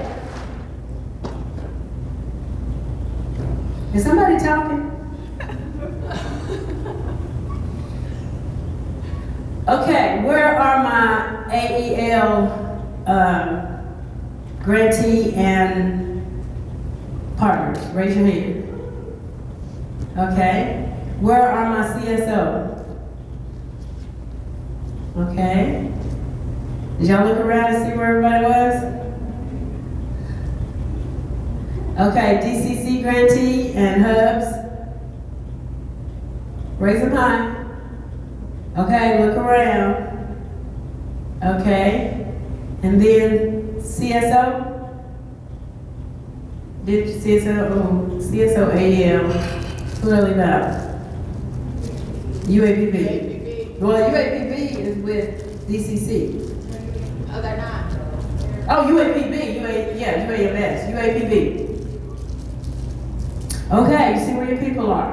Now, there's 2 things with problem solving. You see where there's an issue here. You know, with some programs having the grantees at 10 and then the partners, you know, down past 8. So that means that there's an issue. There may be a conflict. But then too, what happens in the program, you're in different locations and there may be some issues. One thing about problem solving is that they're gonna happen. The second important thing about problem solving is it helps us to improve and to do better about the things that actually may happen to tear down our program if we don't address. Some of you were all together. I'm gonna ask one person here who is the lowest number, why are you at a 4?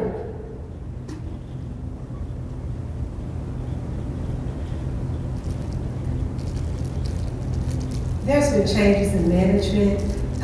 Head Start is an entity separate by itself.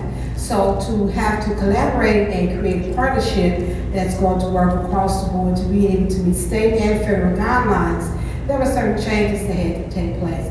And to say that we're at a point where we can effectively provide the quality care that we would like to be able to provide, we're not there yet, but we are working towards it to ensure that we do meet those requirements and excel them. And I appreciate your honesty. Okay, let me hear from someone at a 10. Oh, y'all moving?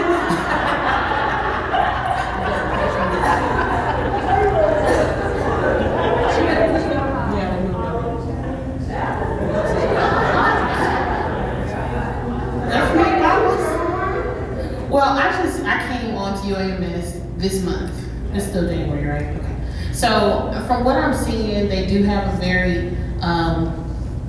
very strict system for bringing people on and what the process is, the services that they provide because it's built into the UAMS system, and having to go through the Department of Pediatrics. It's really the way they developed all of their processes and policies. They do provide highly qualified or high quality services for the children that they serve. And you realized all of that in a month, less than a month. Oh, you go, girl. That's all right, because it makes a difference when you have those policies and procedures in place and you can actually see through the reading exactly what that program. But don't ever let it be just a book on the shelf. You got to get out and make it happen. All right, question number 2. You ready? At the beginning of each year and on an ongoing basis throughout the year, your program design and implement program-wide coordinated approaches to ensure that you have training and technical assistance for your teachers, participation of dual language learners, that you address children with disabilities, and then that you manage your program data. Do you do all of these things? Where would you go?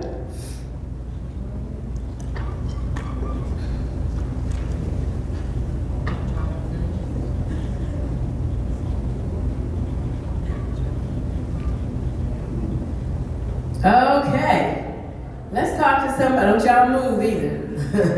Let's talk to somebody that's at an 8.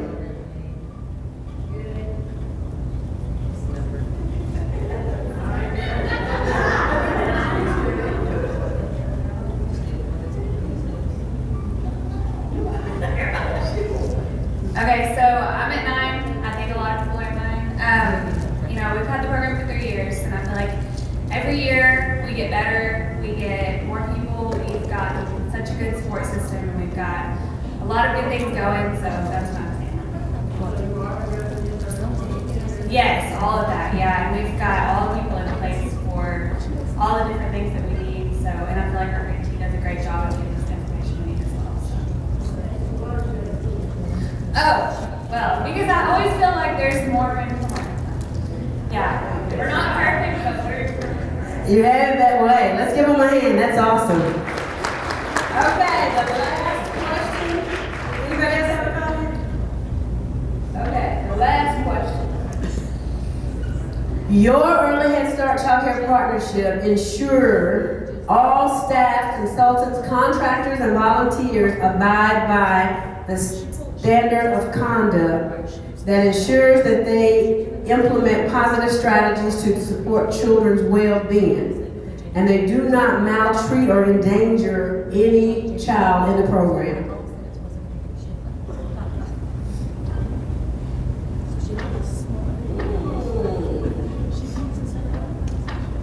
And this is a perfect example of how important safety is in a program. Okay, where are you at? So where are you? You go, girl. Okay. And why would you be a 10? Man, honey. Well, when I speak of that, I really speak of UAMS because we're still learning.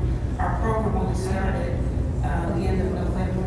So I feel like we have not learned everything yet, but I feel really good about the program. And we do have a few things that we have to work out. But everything that I've experienced with UAMS has been positive. That is great. Now let me ask you all something. Because of safety in the program, how many of you have had a child who may have been left alone? Any type of incident where safety was at risk in your program? Nobody? All right, let me rephrase it then. If you did, what would you do about it? If a child was left alone,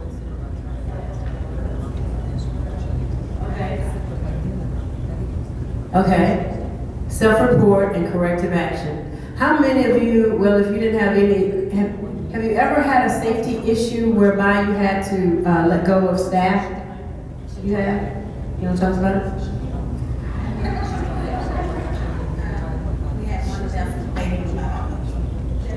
We have a bye-bye buggy, and she left the baby on the bye-bye. If she would, she rolled it and split it up and stepped in the room and got sidetracked. And somebody walking down the hallway found her. So it was 2.5 minutes that we had to all parent, all the exhibits, and all.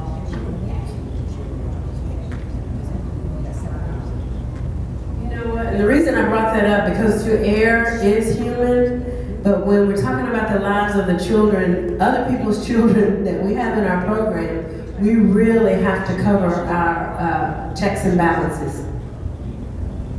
I'm with Happy Land Child Care, and I had an incident where I was working on the playground, and because I play with the children a lot, the child wanted to be where I was, so it left the classroom and come to the playground. Now I'm working, and all of a sudden, here's this child walking to me by himself. So I took part of the blame, but we also took some action because the teacher allowed the child to go out of the classroom and did not realize the child was missing. I wrote the teacher up. We didn't fire her, but we just wrote her up verbally. I was on the playground, and the child left the classroom and came to the playground where I was. And so I often think about what would happen if I had not been there. That's heavy. I had an issue with a worker. She developed a thyroid problem, and the thyroid, her thyroids would start messing with her immunity. And you can't just hire people because they're sick. You have to gotta be delicate with them. So she put the baby's pamper on. She had two babies in the back at the same time, and she put the baby's pamper on top of the one had already had his pamper changed, and she put the pamper on the other on that same child, two pampers. So I had to let her go and have her doctor, doctor had to give me, they had to bring me some kind of doctor, so evaluation, and she went to that, she was disordered, and so, it's okay. We didn't know how bad it was, but, said she was forgetting some things, but, you can't just say, you need to go to the doctor, you have to, she has to do something for you to notice this to the children. You really notice what's going on. And so, once you went to the doctor, and they found out you thyroids, so I was good, okay, so this is my, you walk over here. I'm trying to figure out how to, you don't want to weed a person, just push them out the door because that's against the law. Are you still having a problem? Well, she's on family medical leave, so. So she's not there? She's not there anymore. Oh, but you don't want her back. Well, now, if she's sick, then you have to remember too with the disability laws too. And then too, another thing that you can do is if that's an issue with the job that she had, find something else that she can do better. She doesn't necessarily have to come back to that same job, but hey. Yes. I wanted to point out, it's very important that we tell our teachers to count our children. I was just going to mention a situation that happened. Teachers tend to take that lightly when we walk out the door, count the children. They say we count all the time. So it's a situation where it was getting up from nap time. And some classrooms go right outside after nap time. And those babies, that's hard to get up, that you have to shake and walk and try to ease them and just trying to wake them up. One baby went to the cozy area and laid back down and went to sleep. So the teacher started walking out with the rest of the class, did not count. So the whole time the children are outside of the playground, guess where this little baby was? In the classroom, asleep. And the only reason why someone found out, I think the lunch lady was going to set up for lunch.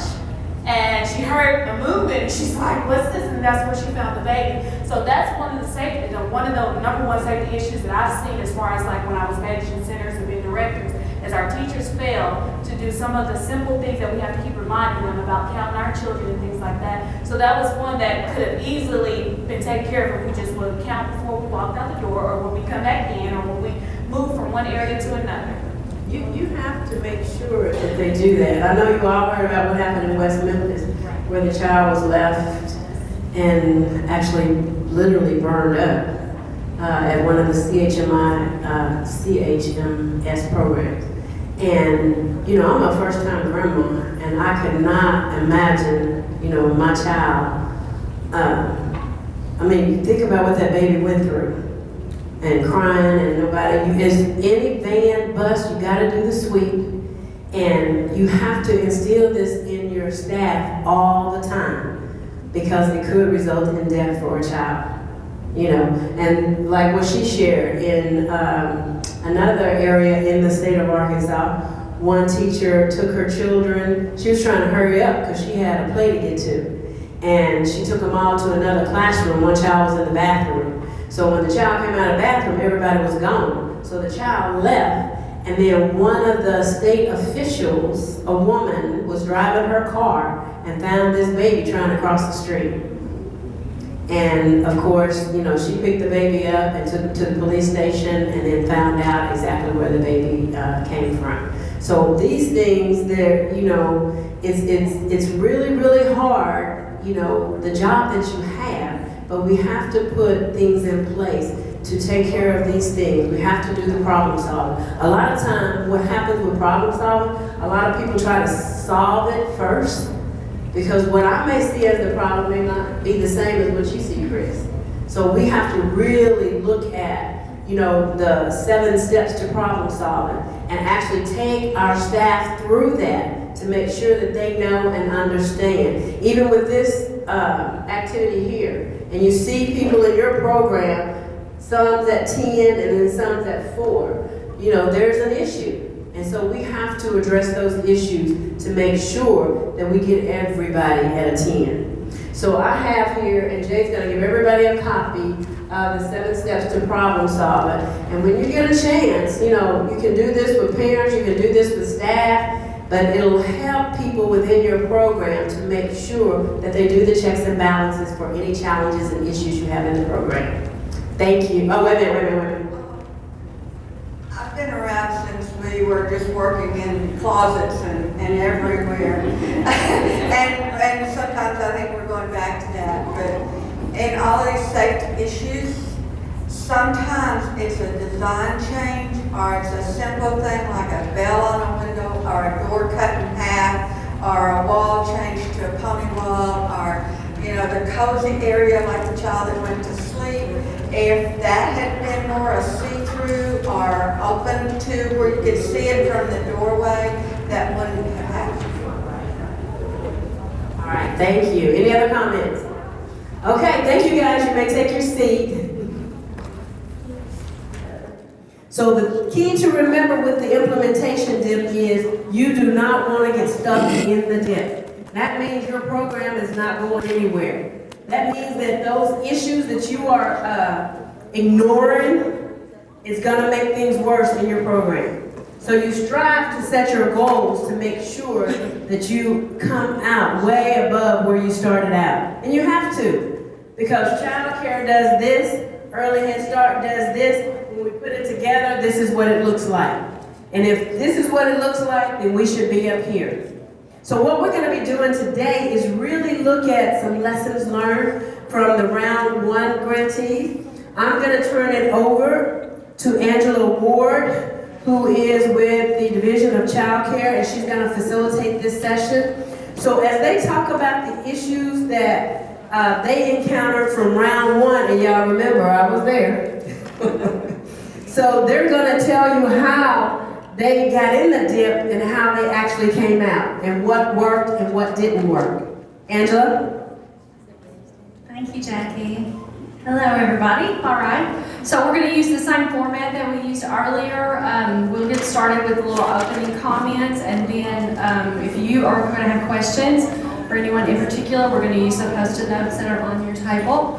So that'll come in just a moment. But let's start now with just a short introduction. Tell us your name and where you're from and your role, if we haven't already covered that today, with your agency, and then we'll come back to some lessons learned. So Chris Fickus, I'm Early Head Start Director for Community Services Office in Hot Springs, Arkansas. Hello, I'm Rayfield Walker. I'm the owner director of Walker's Learning Academy in Wynn, and we are a partnership with Arkansas Early Learning of Jonesboro. I'm Shona Parker. I'm the Education, Disability, and Mental Health Coordinator for the Connecticut Early Head Start Partnership. I'm Natasha Kyle with Bentonville Schools, and we're a partnership organization with AEL as well. Hello, Anthony Christopher, Executive Director with New Beginning Children's Homes, and we're also a partner with Arkansas Early Learning. Hello, I'm Michael Patterson, and I'm the CIO and co-founder of Arkansas Early Learning. Great, all right, Michael, since you have the microphone there, would you mind kicking us off for today? And so we just want to take this unique opportunity to let some of our Round One folks who have kind of been there, done that, talk about some of the highs and lows, and offer some advice and a little bit of guidance for some of our Round Two folks as they start this journey. Okay, well, I'll just start off with lessons learned. Of course, one of the first lessons we learned out of the gate was how to deal with layered funding and how that was all going to work. We heard that a lot coming into it, and how we would layer state funding, which we had never really dealt with before, with the federal funding. And the whole voucher system was new to us. We had never dealt with CCDF or vouchers or any of that. So that was all new to us. So it was a learning curve for Arkansas Learning at least. And then also dealing with things like partner invoicing. Each one of our partners are unique. Some of them were not accustomed to invoicing their customers, so we had to do things like create our own internal invoicing system so that our partners could invoice us and we could get payment to them. And other lessons learned is to just be prepared to pivot when necessary. Again, each of our partners are unique. For example, Mr. Walker here, he is a small business child care organization, and what was unique about our partnership with him is we were able to come in and do a major renovation on his facility, and as a new business, be able to help grow that business and become I think probably the premier provider of child care in Wynn, Arkansas now, and so that was unique about that partnership. And then Bentonville High School, building bridges. What's unique about that partnership is a teen pregnancy program, and so it's one of the few of its kind. Maybe not. I don't know if it's the only one in the state, but it's definitely unique in that it's right there on the high school campus. So that we always say that Headstart is a multi-generational program, and that if you're wanting to keep adults off of entitlement programs later, you could start now by making sure they graduate high school and college. And one way to do that is if they happen to be pregnant teens, keeping them in high school and allowing their infant to get care right there on campus helps us achieve that goal. So that program is unique. And then we have Anthony Christopher, New Beginnings Learning Academy is unique in that it is a foster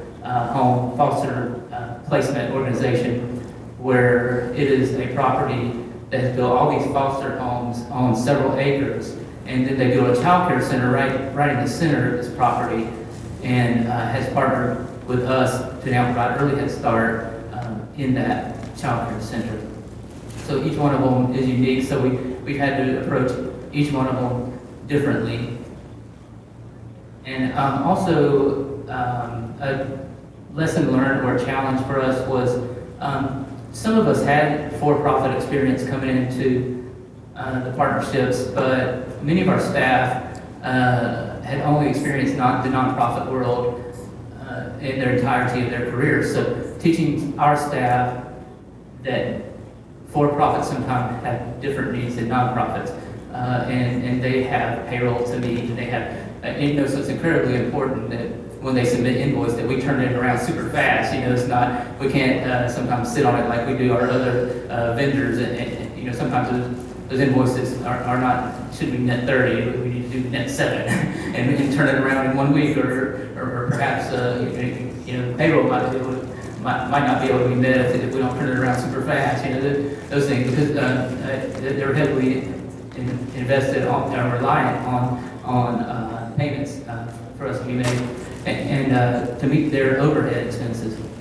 So just teaching some of our staff about how some of the for-profit world works like that. And just being patient and incredibly patient, of course, was a lesson that we all learned together. And like any good relationship, things take time to develop and mature. So learning that patience as an organization, not just personally, but developing it as part of our office culture and our organizational culture. And then another lesson learned is overcoming some of the perceptions that were out there that maybe we weren't entirely aware of. That maybe some of the customers who are paying for childcare maybe have perceptions about children who are in the same childcare that their child attends, and the feelings that they may have about children who are getting the same service that they're paying for free, and just overcoming that challenge, being new in that facility. And it took several weeks and several meetings to help families understand how Headstart works and how this is going to benefit their child just as much as anyone. And then just learning the different practices that are unique to each partner, and different ratios, and helping the child care partners understand all the regulations and the ratios with early Headstart. And those are the major lessons we learned so far. So I would see if any of you all have anything to add. So, as Michael was saying, New Beginnings is very different than a lot of Headstart programs, and really Headstart programs, and that a large part of our population of children that we serve are children that are in foster care. So, our children have come to us typically being part of a large sibling group. So, a large part of what we do within our organization is reuniting these siblings that have been separated throughout foster care.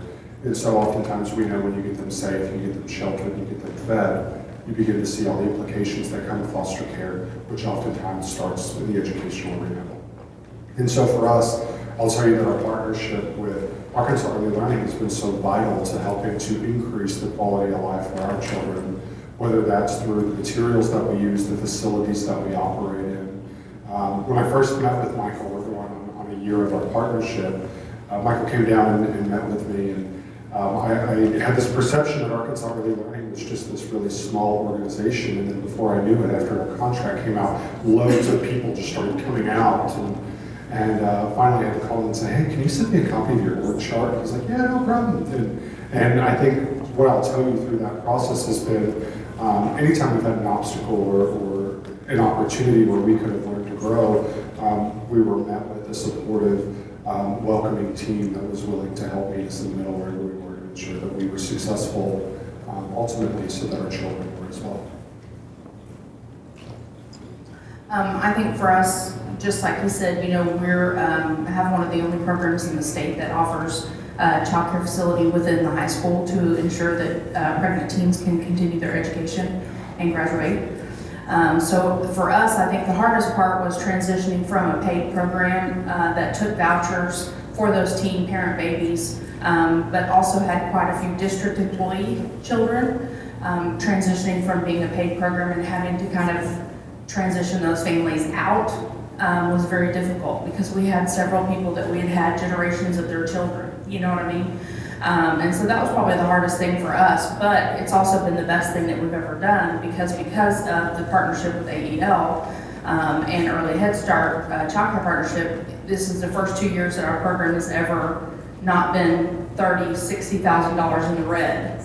And so, as you know, it's so expensive to offer high quality care to infants, and there's so many programs out there that, because of the cost, would much rather have older children, and that's just the bottom line of it, is because you just can't afford to pay what it really takes to take care of babies the way that we should. So for us, that's been a real blessing as far as our program goes. We've never had any issues. Kind of like Anthony said, you know, anytime we have an issue, we're always met with what can we do to fix it, how can we help you? And ultimately through the process, our program's we were already a 3-star Better Beginnings program, but because of the partnership, we're much higher quality than we were even before. So for us, it's been great. I'm going to stop you there if you don't mind, because that's about halfway through the panel, and I want to give everyone an opportunity to ask questions. That's quite a bit of opportunities, as you say, that have come along that you've been able to work through and overcome. And some of them seem very familiar to me as I work with our round 2 stakeholders. So I'm just wondering if there's anyone in the audience who would like to ask for more detail or tag a question off of any of those comments. I have a question. Okay. Especially for the partners. Was the transition with the Headstart performance standards, how was that for you and your staff? So the question, if you aren't able to hear Jackie, is how was the transition for partners moving toward Head Start performance standards? Right. How did they handle that, and how was that process? Well, I came from an elementary school, high school background, in special education, and it was almost immediately that the support staff from AEL recognized that I was thinking on public education level rather than early Head Start level. And they brought that to my attention. And they supported me and I was able to go to different Head Start conference and training to make the transition from the public school standards to the early Head Start standards. So the support that they gave me put me on the right track and change my transition my thinking so that I could deal with the early Head Start program. Another thing that you mentioned, Michael, that struck home with me, I know that some folks, I won't say struggle with it, it's just kind of been a head scratcher for us about how to handle the partner invoicing, because those aren't really systems that we can copy from each other. It really has to be something that is working for your specific situation. So any more details you can share about how you made that work, and any advice to folks as they set those processes up? Yeah, well, we use this form software called Form Assembly. It's in the cloud. It's available online through a web browser. And so we just created our own little invoicing form, and it sends it to our accounts payable department. Well, actually, it sends it to our partner first, and they sign it electronically. And then as soon as they sign it, it goes to our accounts payable department for verification. And they attach a Child Plus report that we made to it that shows the enrolled children and if they have a voucher or not, and that was pretty much it. It's just a standard form that we created, Form Assembly. So was that some face-to-face meetings that it took to work that process out, or?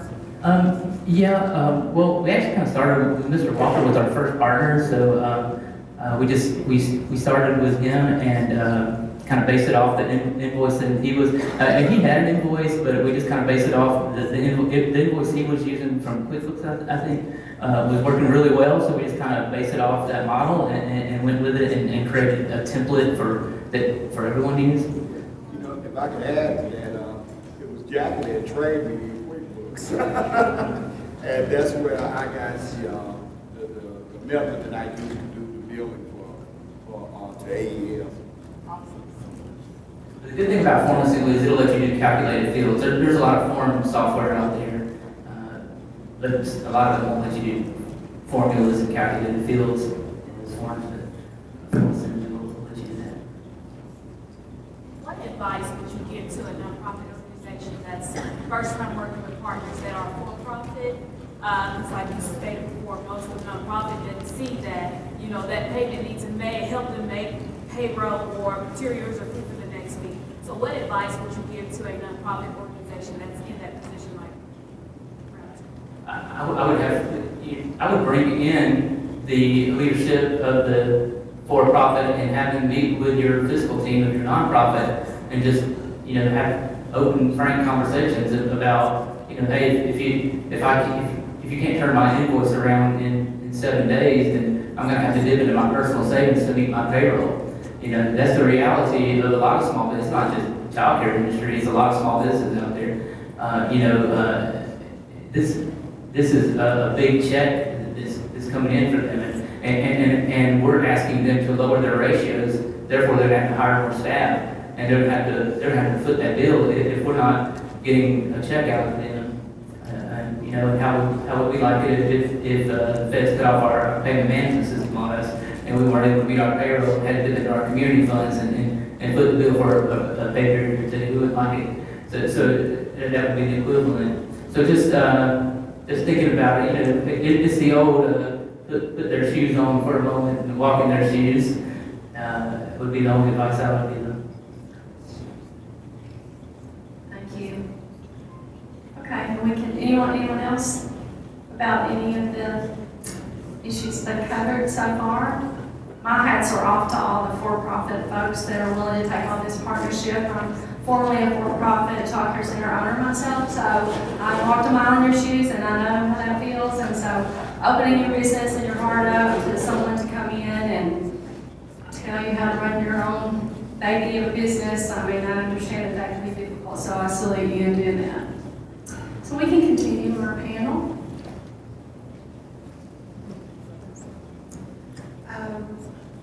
I guess what I found to be was the lack of knowing from both sides. No one knew what they were going to get into.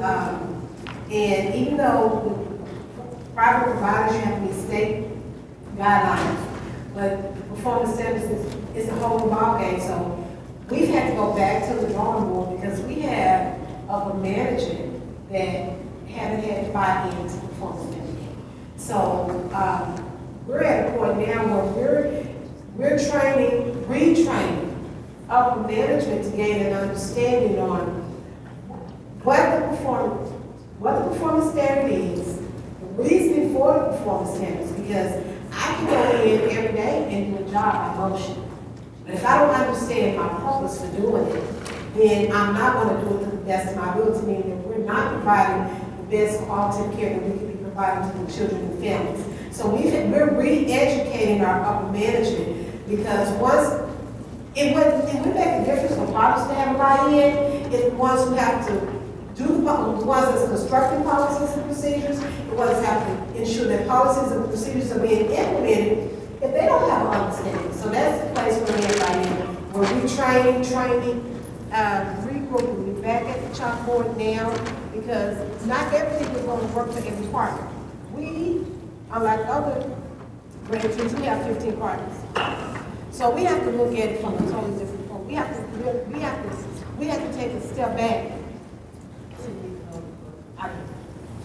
We have to take a step back and realize that what was working for some of our partners, even though they can be right down the street from each other, it's not going to work the same. So my need may not be your need may not be my need. So we had to go back and figure out what I give to one, I can't give to all.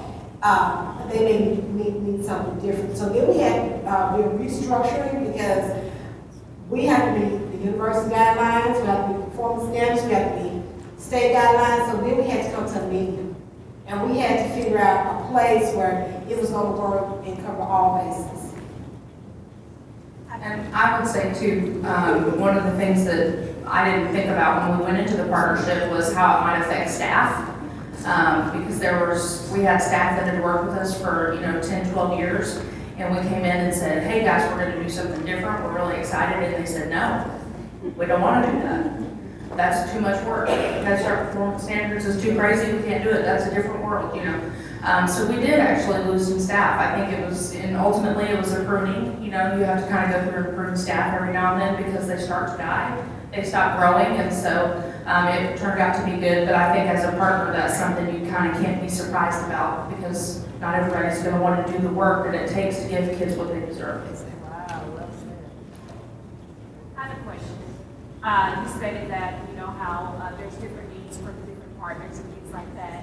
How did you determine that? Was a self-assessment done, or was there a community assessment that you may have noticed that down the street, they may not need this, but over here they do? So how was that determined? Was it just by observation, or was there any type of statistics or assessment?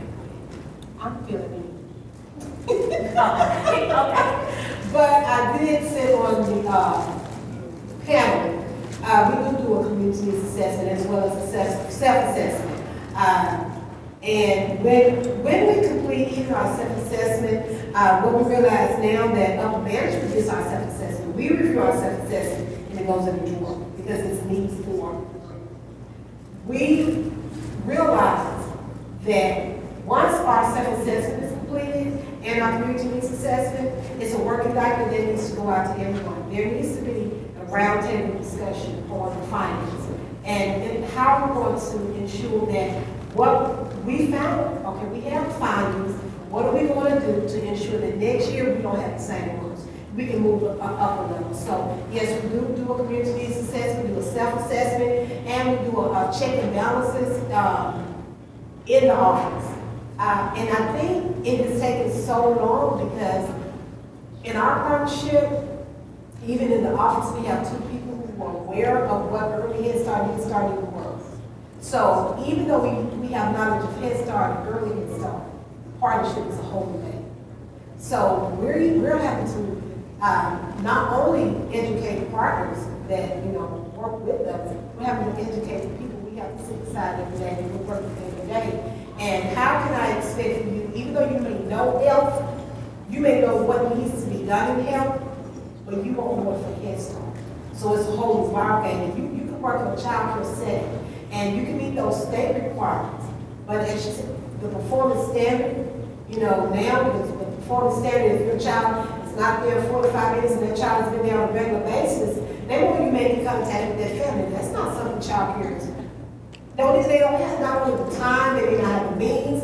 So how are we working that out? You know, and we have one party that may be an hour and a half away. So we have to realize that we need to have policies and procedures in place to ensure that we are meeting not only the performance standard, but that we're doing what needs to be done to ensure that we're moving these families, not just the children, but the families from point A to point B at least. And also, when they first got started with the partnership, and to add on to your question, they also worked with ASU Childhood Services, that they actually did a checklist. They went into the child care centers to assess what was there and how it needed to change according to the Headstart performance. And then, of course, after Dr. Bailey Jefferson sent everybody around, then they got the startup money to make those changes.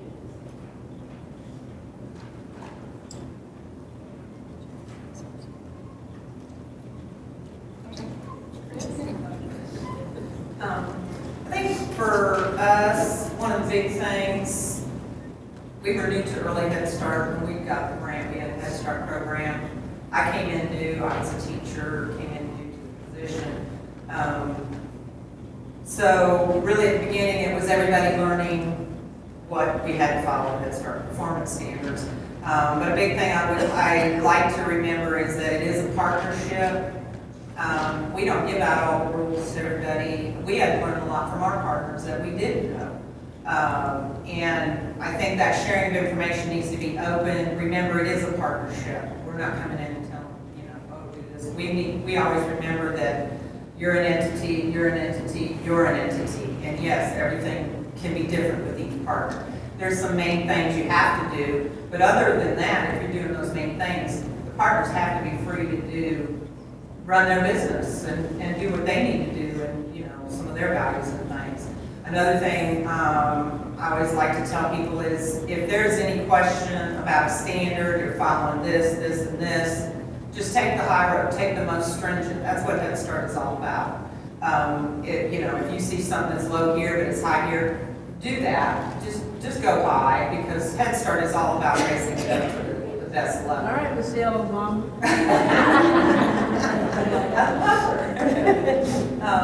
So it's really just working and throwing things back and forth. Not everything works perfectly. I felt like at the beginning, we were just basically up and down, up and down. Now I'm more like, we have still some downs, but we're at least going up and down and up the road.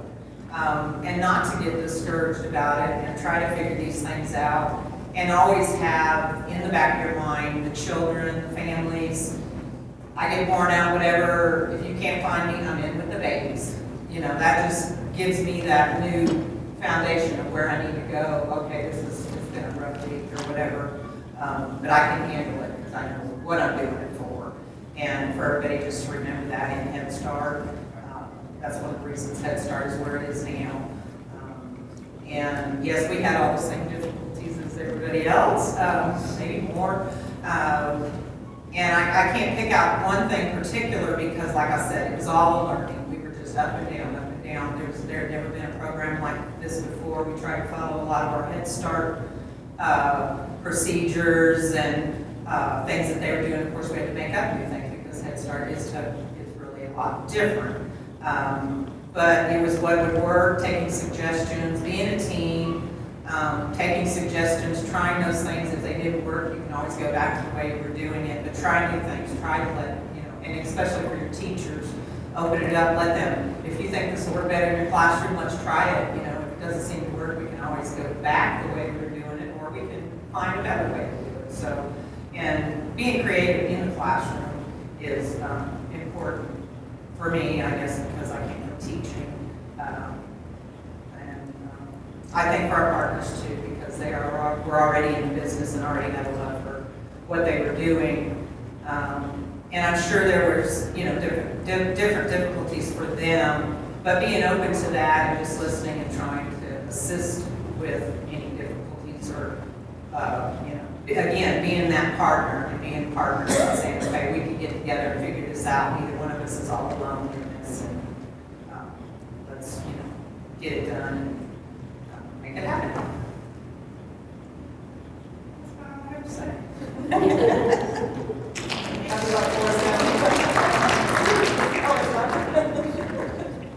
Okay, do anyone have any questions on those? Okay, yes, ma'am. Are there any of the first round people that, before they partnered in, were they family homes, like I am? She's asking if any around on the family childcare homes.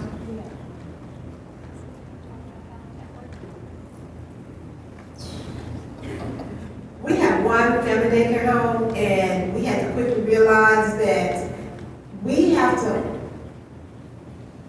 what she needs is totally different from the typical child care facility. Me for myself, I've done Head Start, this is my 22nd year. I had to go back to the chalkboard for her because I had to learn what the requirements were for a child care home. I had to learn for myself what her needs were, how to meet her needs, what's important to her. I went to set up her classroom to assist her in setting up her classroom, and I can do creative curriculum with my eyes closed. I can do set up a classroom with no issue. You're quiet and you're water, But I had to be able to structure it to meet her needs. So I needed to be able to sit down and communicate with her and listen to her. I didn't want to just sit, I didn't want to go in and do what I knew I could do. I wanted it to be effective.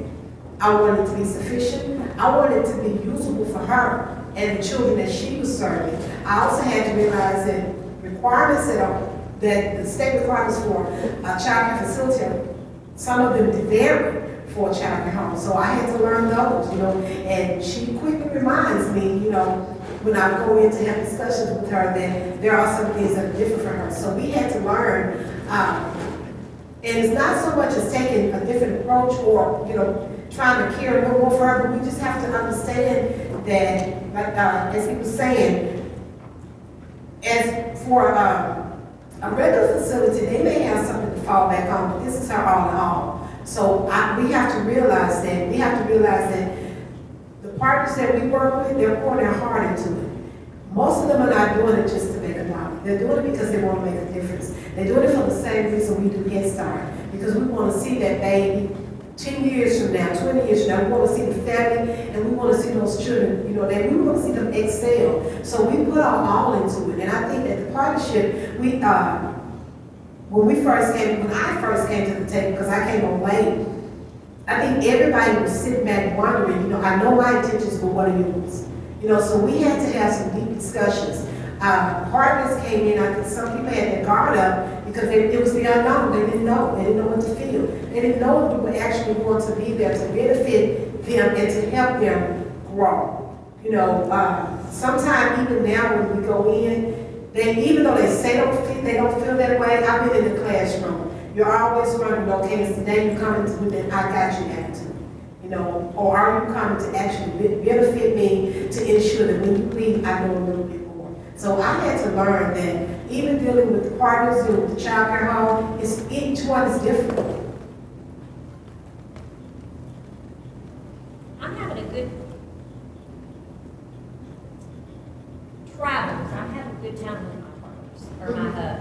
I'm enjoying it. I have been a family daycare home for 20 years, so I love what I do.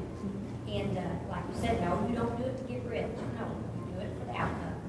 And then when I got approached for this, I was like, I think it's time to do a little bit different. So I was like, okay, I'll give it a try. Let's go for it. So I was like, you know, I'm really enjoying it. After we got over the beginning parts of it. But I think it's going to be, I like it. I really think it's going to be good. Tell them your class grades. You what? Tell them your grades. She's in school again.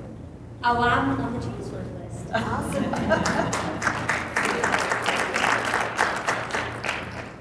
Any other questions? I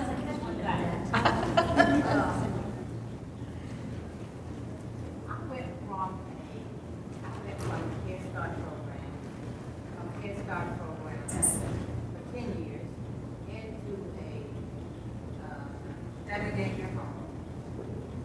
a family daycare home. And so I ran my family daycare home for 17 years. You know, 14 years, because I've been in a center for 3 years, 4 years. So, I've gone from Headstart and all the performance standards, then I went to family daycare home and I ran it on a smaller level of Headstart. Then I went to a center, and then I became a partner 3 years ago. And when I became a partner, the EHS program, or the Headstart program, is totally different from Headstart itself. So now I gotta restart over. I gotta restart over and find out what these rules are. And then, it was a trying time, you know, because you gotta, you knew what the rules were for Headstart.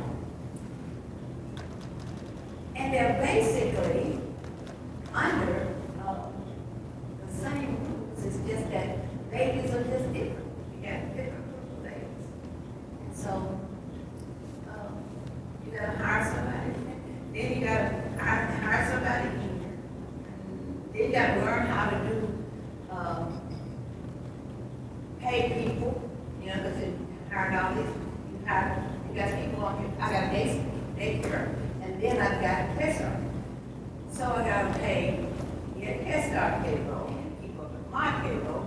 Mine is for profit, and this is 5 months. See, and it has been difficult, but we're doing it. But, you know, I'm having to go to the tax man and say, can you help me here? What am I supposed to do here? You know, good job. But I've done this for 28 years, so I don't want to do that. I'm learning.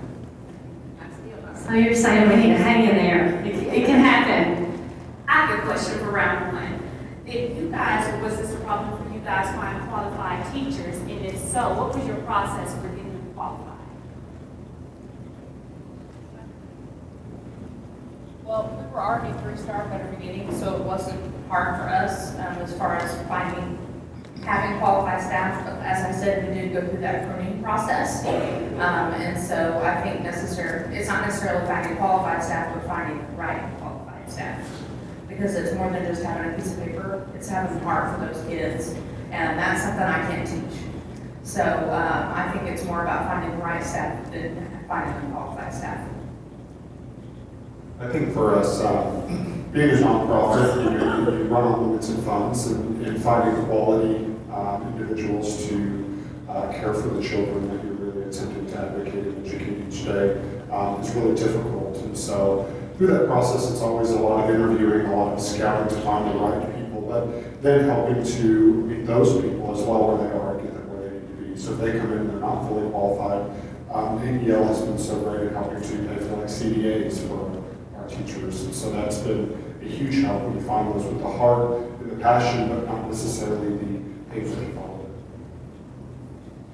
CSO has done the same thing as far as bringing in teachers if they weren't qualified. Money was there to get them to get CDAs to become qualified. And that's basically what they had to do in our area. There were not enough CDA teachers credentialed. So like he said, same thing, finding people that you felt like they had the heart for it and then giving them the education they needed.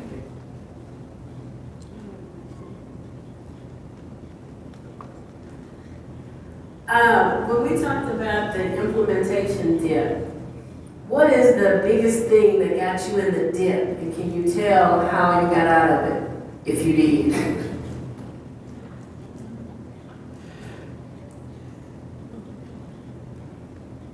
I would say some of ours was more on the financial end, just going, figuring out things happen, and so of course you're in the dip, and then making a plan to get out. Having somebody good in your financial department helps because a lot of us are strong in that area, I'm not.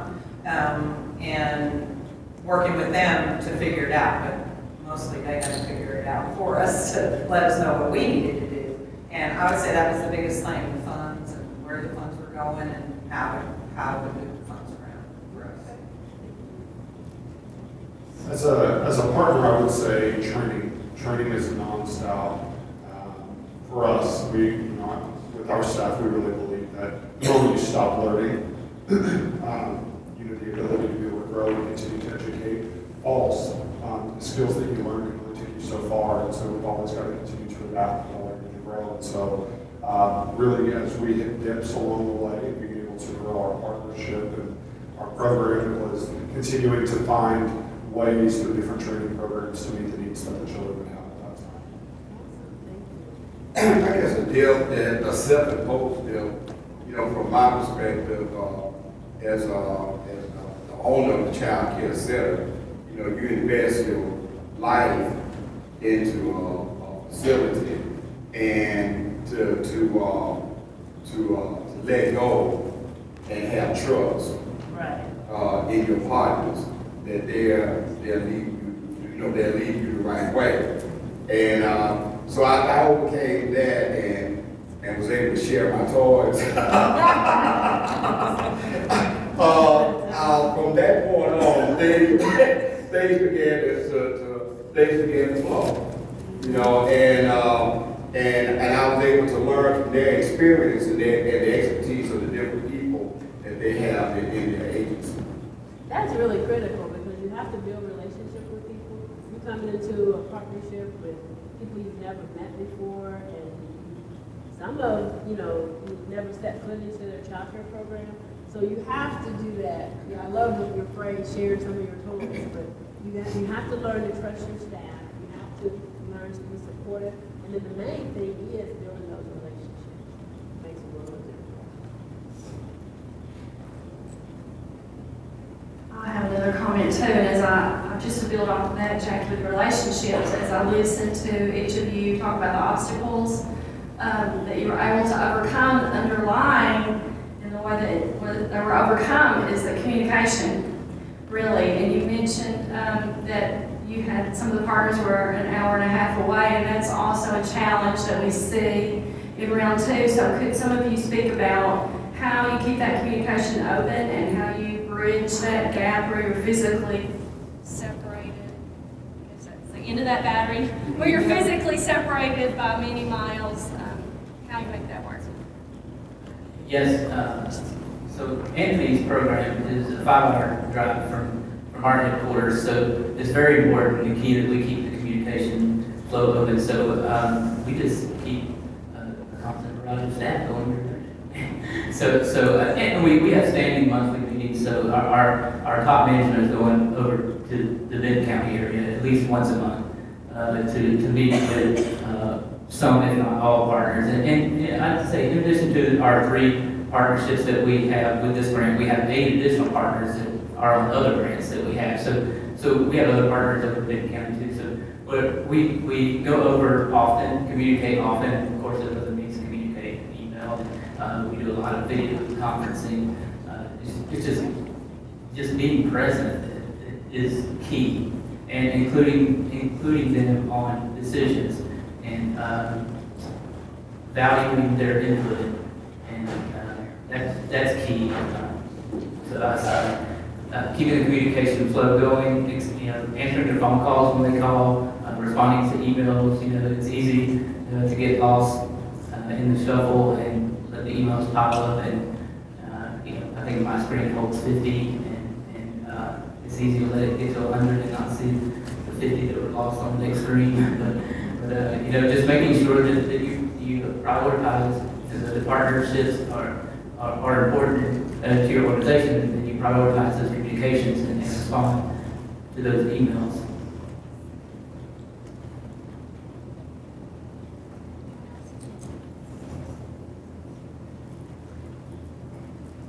You don't have any other questions, comments? Jay's coming with the microphone. I mean, for me, as a partner, it was like, I needed that constant support. So basically, I have, Chris, I contact her basically every day almost. And it's that support, and she supports me so. And I really appreciate that. But I am nervous. This is new. And, I need someone to ask questions, and if she doesn't know, she will get those questions answered right back to me. So it's like that constant support. That's what I love. Yeah, I would add, Anthony mentioned that we shared our organizational chart with him, and then after he got bombarded with multiple staff members, so we wound up adding a partnership liaison position for that exact reason. We found that it was confusing for our partners, especially new partners coming on board, to figure out who to ask what question to. So we just added a new position called partnership liaison, and they had a singular point of contact, and they could call that one person, and they would direct that question to our complex organizational chart. Angela, I was just wondering, listening to them, if there were resources out there besides the hub to help your staff get their CDAs or things like that. Perhaps you guys have some suggestions. I'm definitely not an expert in that area. What was the question again? Is there additional funding to help your staff get their CDAs besides the hub? Is there any resource available? That's not in the hub. Yes. I don't know about round 2, but in round 1 they gave additional TNTA funding specifically kind of for this kind of stuff, but I don't know about round 2.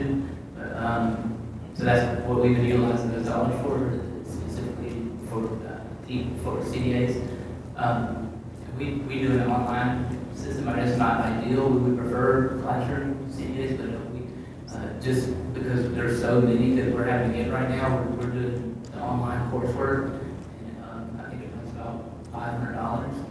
And so it gives us a lot of flexibility to get it done quickly.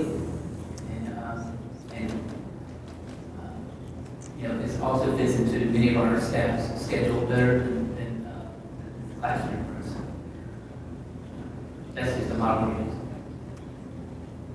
I would reach out possibly to your community college in your area. They may work with you if you have let some of their students come in and observe in your classroom or do some classroom hours. There might be some there in your area that you could reach out to a college that's offering that program. And I would just caution you that you do get what you pay for, you know, when it comes to what you invest in your staff. And I think, like Michael said, when you've got this large group of people that you've got to get through by a deadline, you do what you got to do to make sure that they have the education that they need. But in the state of Arkansas, we're very fortunate. ASU has an excellent CDA program. A lot of our community colleges as well. If teachers want to take it for a college credit, a lot of times they can get financial aid. And so there are a lot of resources out there for them that are more than just the online, because I really feel like it's childcare is something that's hard to learn through a computer screen. So I just would caution everyone that you do get what you pay for when it comes to things like that. I'd like to add to hers that you find a lot of people have been out of school for quite some time, and they think, all I want to do is CDA because I have to have it to keep this job. And then they go and they get in classes and they realize, hey, life has taught me a lot, and I'm pretty good at this, you know? And they want to go on farther, and so they need from the very start to take those programs that will transfer on to a AA or a BA or something. Exactly. I mean, I can say Northwest Arkansas has an excellent CDA teacher. It's me. But no, really, of course, I'm a huge proponent for ASU CDA program, just amazing. And I always really focus on the students and understanding that, you know, they have their lives, they have families, they have all these other obligations, and making sure that we're really teaching them the skills that they can go back that very next day and apply that in their classroom. And I feel like the online programs maybe don't give them that immediate kind of skill building. So that's just my 2 cents. I agree with what they're saying, Diane, and I think I may have told you or someone else I had the same experience. I needed to have my staff trained as a child care center owner, and I was able to work with Phillips Community College in Stuttgart. They also have a Helena location, and they came to England and they worked with me in the Headstart Center. I worked with my center staff and the Headstart. We worked together to have enough participants to have a class, so they came to England, Arkansas. So it's possible. And then I would also say stay tuned because I have a short announcement for round 2 at the end of the meeting that might interest you. Okay.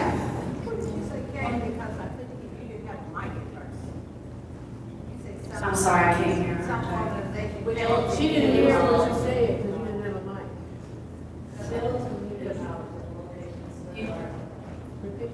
I was just saying that I worked with a local community college also to come and provide CDA classes to my child care facility. I partnered with a local Headstart, so we had enough to have a whole CDA class in a very small town of less than 3,000 people. So just ask questions. I mean, I just called up randomly and said, you don't know me, but this is what I need. And, you know, people are willing to help if they can and they want to work with communities. So I agree, online's always an option. But it's not the best option, but it is an option.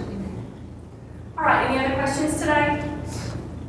I think we need to give a standing round of applause for our round 2 participants from our panel today. Thank you guys so much.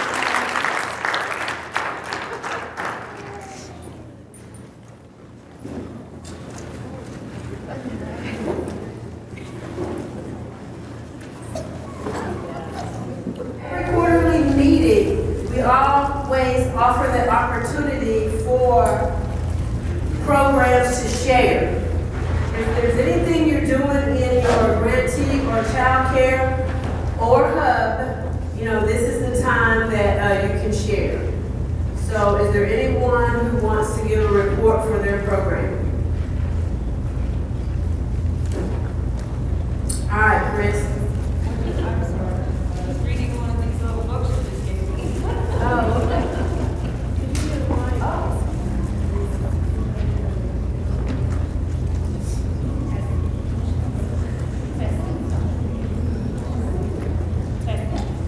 We just heard lessons learned, testing. And now we want to know what's actually happening. Are there any big things that you're working on in your program, in your early Head Start Child Care program? Well, for us, we're still getting into our round 2 with our partners, so we're really heavy in just helping them out. That is our biggest project at this point, is just to get them up and going and learning everything.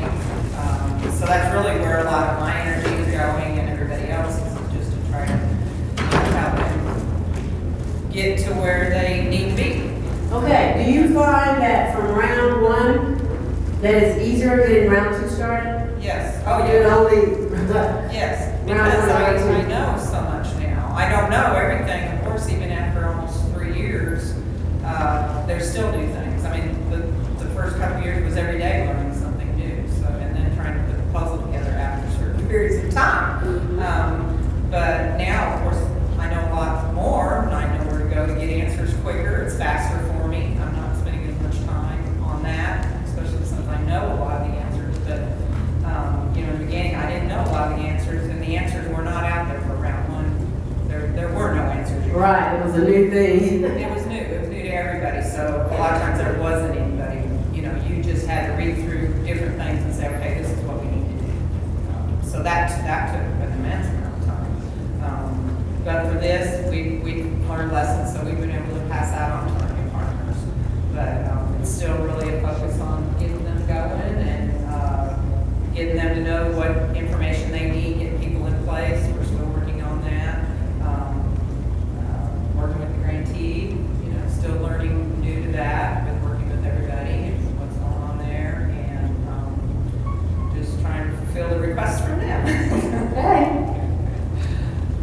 Go ahead. I feel like I've shared all day. I can never say Always good. This is our first year to be an early Headstart grantee, and it's also our first year to be a hub. So it's kind of the blind leading the blind, our first year. And I've always said, just with Headstart staff, when you hire somebody, it takes 3 years for you to have them for life, whereas it takes 3 years to really learn it all. Well, these partners are expected to do all of that in 3 years in about 3 months. You know? And the list of consultants that the state has out there with all the expertise that's gotten to where it's more than a page of a spreadsheet of people that help us. But I feel like I'm always doing everything behind the back, that they've been very, very patient with us, and they're still with us. We haven't lost any of them yet.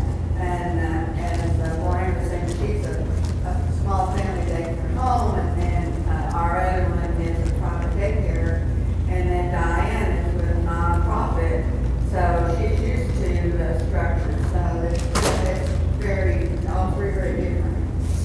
But hopefully we're all getting there. And then another thing I think is unique to our hub is the Child Care Aware program in our area. It's Debbie Webb and Dudley Mize, and a lot of you may have run into them over the years since they've been involved with support services for child care for years. They already knew our partners, so, you know, they were kind of like the kind of grandmother that solves any squabbles between, you know, children. So that's what it's out. And now we did like, you said a while ago that you set up a liaison person so they had a single point of contact. And I've always believed that that was a really good thing. When we work with our preschool disability co-ops, years ago we set that system up that if staff's squabbling between the co-op and the Headstart staff, they don't get to work it out, that they have to go to their supervisor, and then their supervisor would, you know, supervisor would work it out. And so that's what we're trying to do, kind of the same thing. Don't stay quiet if you're a partner or a hub, you know, let the other party know on it. And I hope we can do the same thing when we come back next time. We feel very good about it. Awesome. All right, let's give her a hand. Anyone else? To share what your program is doing? Okay, well then we're gonna move on with the agenda. Jay's gonna pass these out. Now let me tell you something. We have a conference call tomorrow with the grantees. We have 4 grantees in the state. But we'll take any positive comments that you put on here, but we really want to know what you want at these quarterly meetings. So you put all your comments on the front, what we've done on the back. We have all of these dates locked in for our upcoming quarterly meetings, okay? So what do you want to see? What type of content do you want to see at each one of these? If you would, put that out. If it's something that your program needs, if you want finance, if you want more of the Headstart performance standards, if you want something that pertains to early intervention, put it on there. We want to know because we have conference call with the grantees and then we have a state planning team and we want to know exactly what it is that you need for these quarterly meetings. Now, look at April 23rd, the next one. There is the National Head Start Association Conference in Anaheim, California. How many of you will be going? Okay. Okay, do we need to change this date? This is on the first day of the conference. Speak up or forever hold your peace. Because I will be going to NHSA. Hopefully I have a big check for dollar per child. It would be better if you do it on Saturday, especially people that work on their own. Who said that? You want me to give up my Saturday? No, it's hard for family homes to shut, and we have to give up our Saturday. Well, I know exactly what you mean. My grandbaby is in the home. So I do know exactly what you mean. So that may be something to consider. If we did that, how many of y'all would come on a Saturday? Some of you may run into issues in paying staff, for a Saturday, because that's not one of your regular work days. So there are some issues that, programs with, it's not a work day, so they may have to pay them to come. So, okay, well, I will make a recommendation since Michael won't say anything. We're gonna go ahead and I'll try to find another date in April. And so that we won't hold anybody up in attending. That is a very important conference. So we'll try to make that change. So Jay has passed these out. Please put, anything positive that you liked about today, but make sure you put what content and what information you'd like to see at the next quarterly Early Head Start Childcare Partnership. One other thing is that we've been doing these quarterly meetings since the beginning of round 1. And so now that DCC is actually a grantee, I'm having to revamp the state planning team. So if any of you, hub, grantee, child care person would be interested in serving on the state planning team, what your role would be, we meet maybe like every other month to actually plan these quarterly meetings. We do research, we look at the content that we're going to cover, we look at if we need to bring speakers in, but we really want a diverse group on the state level. So you don't have to, if you want to volunteer now, we'll take your name and add you to the list, but we want it to be diversified so that we have the partners, the grantee, as well as the hubs on that state planning team. So if you don't want to volunteer now, please shoot me an email. You have the opportunity to do that. And that's how we're going to keep things going because we need input from child care, we need input from Early Head Start, we need input from the grantee. Did you raise your hand? Okay. I raised your hand for. Okay, could you put that on your card? Yes, put your name and that you would like to serve on the state planning team, and that way I'll make sure that I have it. Okay? Okay, we are on item 10B. And Jay, that's you. Okay,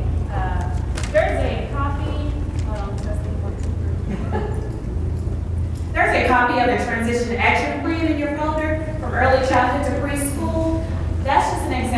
especially for partners who's not used to that transition, the children into another quality facility like another preschool that provides the same comprehensive services that they're receiving now in early childhood. This is just something or that you could possibly use as a guide. One thing I wanted to point out is like the first part is it discussed when, what, who, and the dates. So it'll give you examples of who will be responsible for these duties, or who, so possibly your center if you don't have these specific positions. But it does tell who will be responsible for those as this plan begin in play. And then also the part that I wanted to point out was the pre-planning and how that it starts 6 months before the child turns 3. And most of us as Head Start providers, you know that, but some of our partners is not aware of that. And then another one on the back of the page, down there where it says note, the very first sentence says, a well-orchestrated transition plan takes in consideration the individual needs of the child and family. So that was a biggie that I really wanted us, as we develop these transition plans, to make sure that we are taking into consideration the needs of the family as well as the child, and not so much of our center and our location. What will benefit the child the best, and transitioning them into a high-quality facility. Okay, that's all. Any questions on the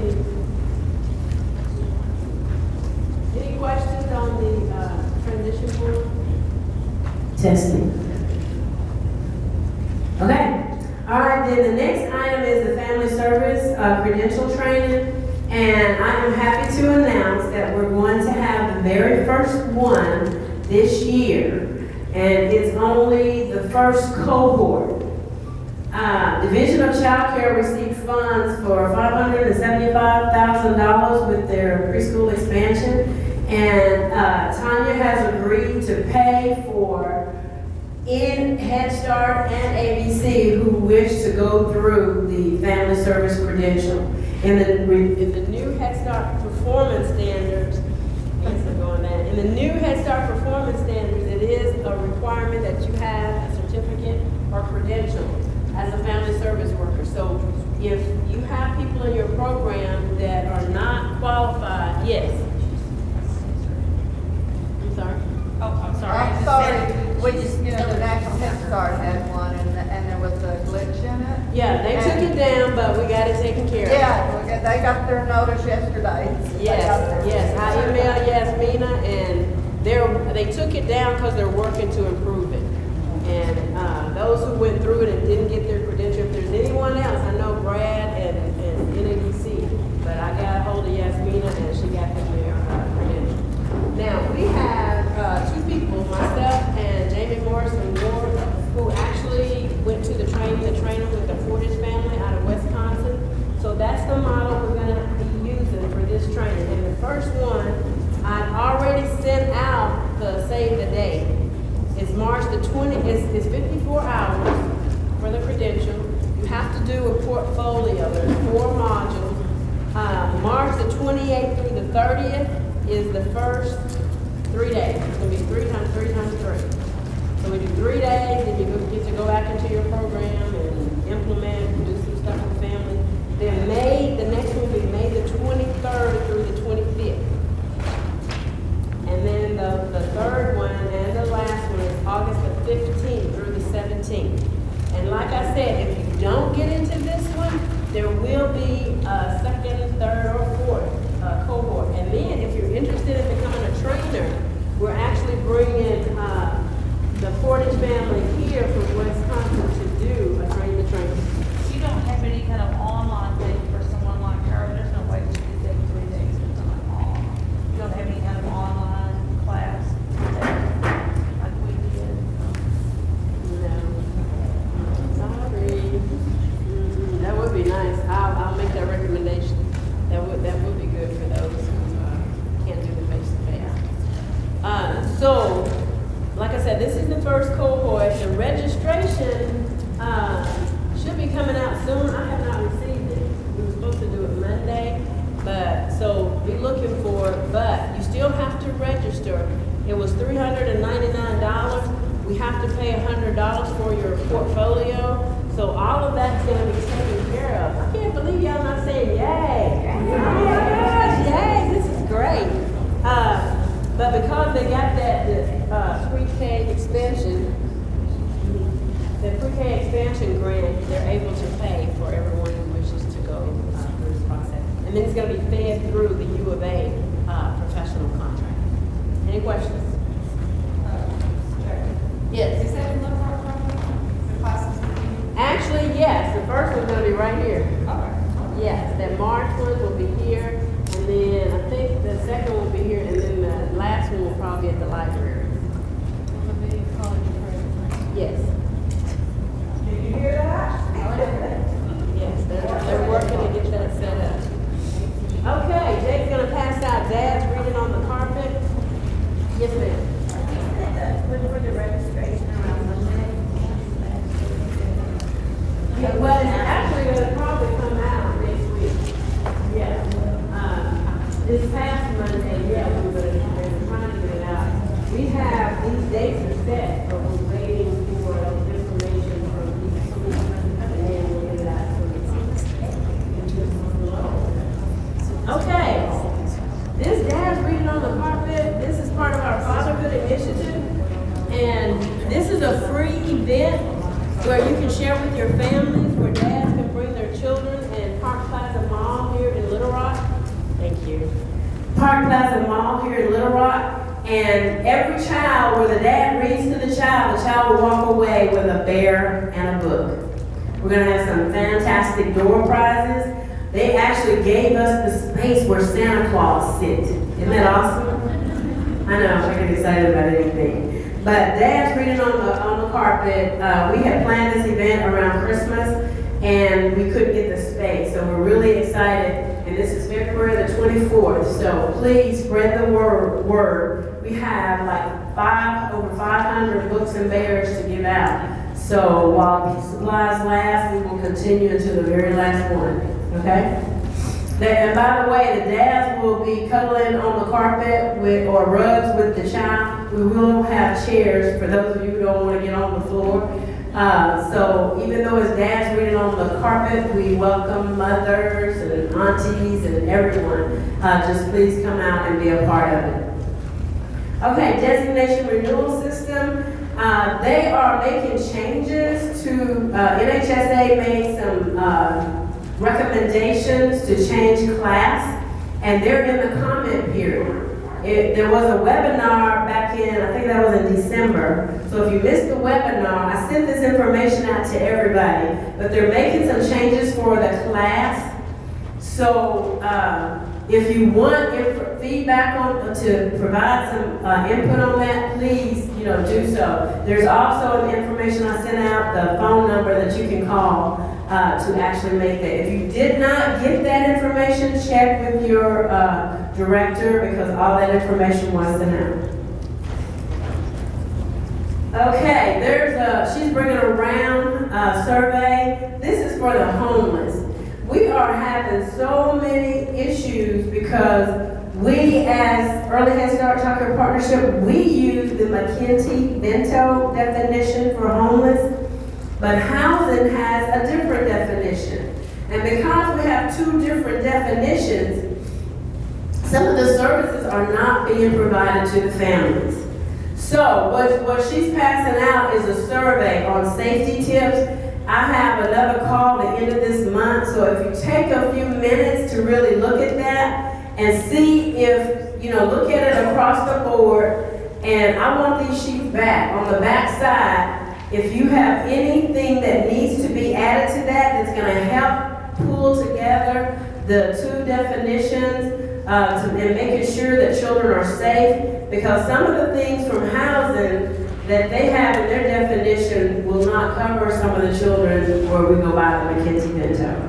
So we need your input on these 10 safety things, and these are the things that will be incorporated into, those definitions. So, and this is just for the state of Arkansas, because every state is different, even though it's a national committee, so I need your feedback today so that I can share on the call at the end of this month, actually next week. Okay? All right, family engagement in Arkansas. I'm so excited about our family engagement guide and framework. And just so you know, the state is working on a strategic plan for how we work with families. And hopefully we'll tie it into the family service, the content from the family service credential.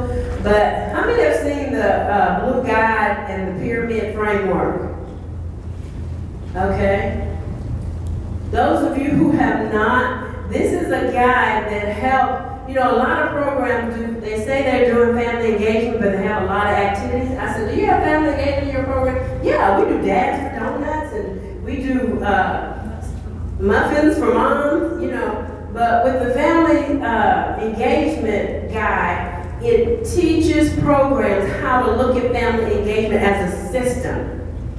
It's okay, those activities that you said, muffins for mom and dads for donuts, but how do those activities tie in with your program goals? You know, a lot of times they don't. They don't. And we want to look at family engagement as a system instead of just a set of activities for parents. We want to engage them, but we want it to be a part of our everyday life that ties into the goals and objectives that you set for your program. Does that make sense? So that's the purpose of that guide. It also has that what goes along with it is a self-assessment. It is off now. I don't want you to become overwhelmed because in the guide there's 6 goals for families. Only 6 goals. But the self-assessment, the strategies in the guide, we turned them into questions and put them in the form of a self-assessment. So you can take any piece, and I think it says yes, no, never. And you just check. If you have any no's and never, that's what you need to put in your plan to work on to make changes to set up a family engagement in your program. You don't have to do the whole thing all at once because it is a good, I think it's like 100 and something strategies and questions. So you don't want to overwhelm yourself. You just take a little bit at a time. Well, we started statewide training last year, and it's on the registry. So if you want training, then you can go on the registry. Jamie Morrison Ward and myself, and we did a live training. If you can't, are you listening to me here? If you can't come to the training, we also have them on DVDs that at the end it gives you a code that you can call back in and get your certificate. So, and those are put into the child care aware sites all across the state. We also purchased, this is through a W.K. Kellogg grant, we also purchased family engagement items in all of the child care aware sites so that you can go and check them out. They're living libraries. Please go check out those materials. We put them in every last one of them, and they're there for you. Good, good. I'm so glad to hear that. So that's a big deal, and we want to make sure that everyone is utilizing that. Okay, Brandy, do you want to talk about the infant and toddlers? Okay. The infant toddler certificate, there's an application and a brochure in your folders that is specifically infant toddler courses, and that can be something that the programs can use to help your staff stay on track with trainings. You can register on the PDR online, and if you have any additional questions, you can contact Brandy Ishman. But they are infant toddler focused courses, and then you do get a certificate after you complete the classes, and you should have a sample in the brochure. And in the brochure, you should have a little more information that explains, you know, what the classes are, and you guys can register on the PDR if you're interested.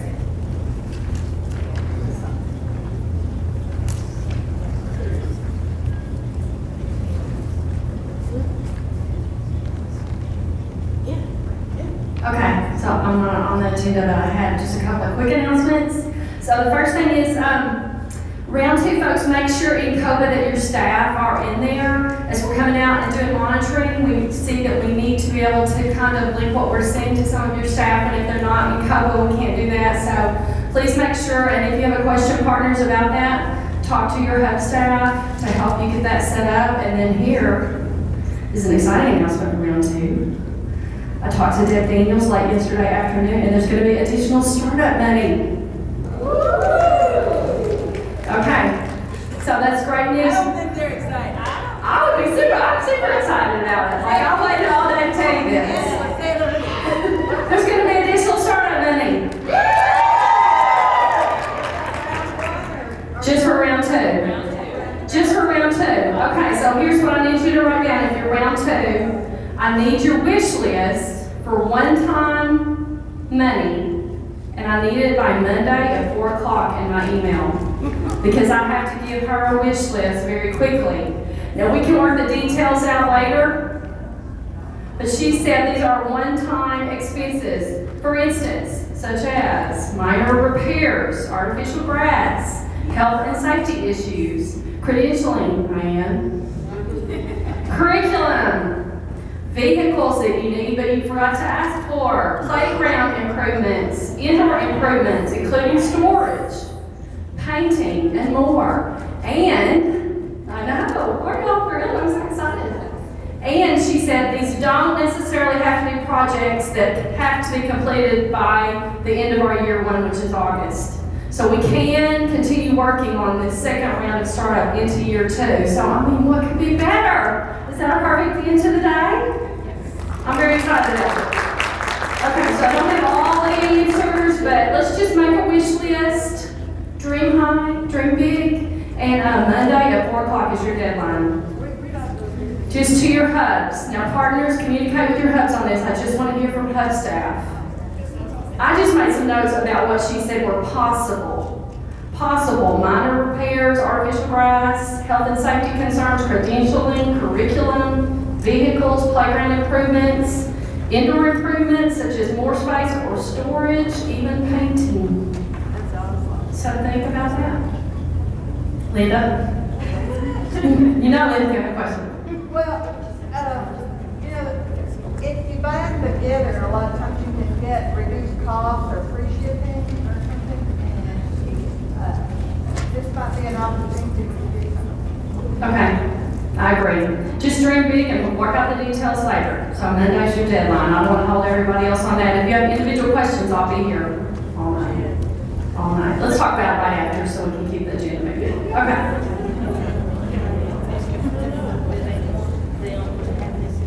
And so also take into consideration that just because we put it down does not mean that you're gonna absolutely get that. We are still working out details and we're gonna get the majority and we're gonna try to target each hub, each partner. So we don't want anyone to say, I wrote down for this and I didn't receive it. It still has to go through a process, a approval process. But we do want to take into consideration your needs and your desires to make your center better. Awesome. Okay, so we're going to do some door prizes in just a second. Jay and Deanna will be taking up the evaluation form, so I know you've taken time to put down there what you'd like to see at the upcoming quarterly meetings. I would like to remind the grantees, AEL, CSO, UAPB, and DCC, that we have a conference call at 10 in the morning. And what we're going to be looking at are the results of the evaluation, and then looking at next steps as we look at what we want to do for the next quarterly meeting. Okay? Any questions? All right.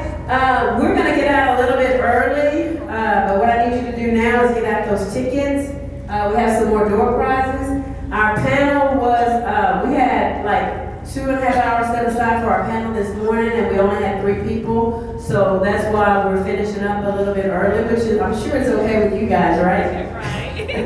Especially those who drove long distances.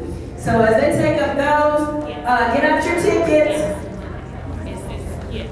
All right, thank you guys so much. And again, just so you remember, email me if you're interested in serving on the state planning team for these meetings. We need grantee hubs and childcare. Don't let me have to call you out, okay? And then also, they're going to be taking up the surveys. Make sure if there's anything else you'd like to see on there, write it in. If it's okay and you don't see anything else, that's fine, but we need whatever you add to it. Or if there's something on there that you think they should take off, that would be fine too. Okay, so at this time, this meeting is adjourned. Thank you, guys.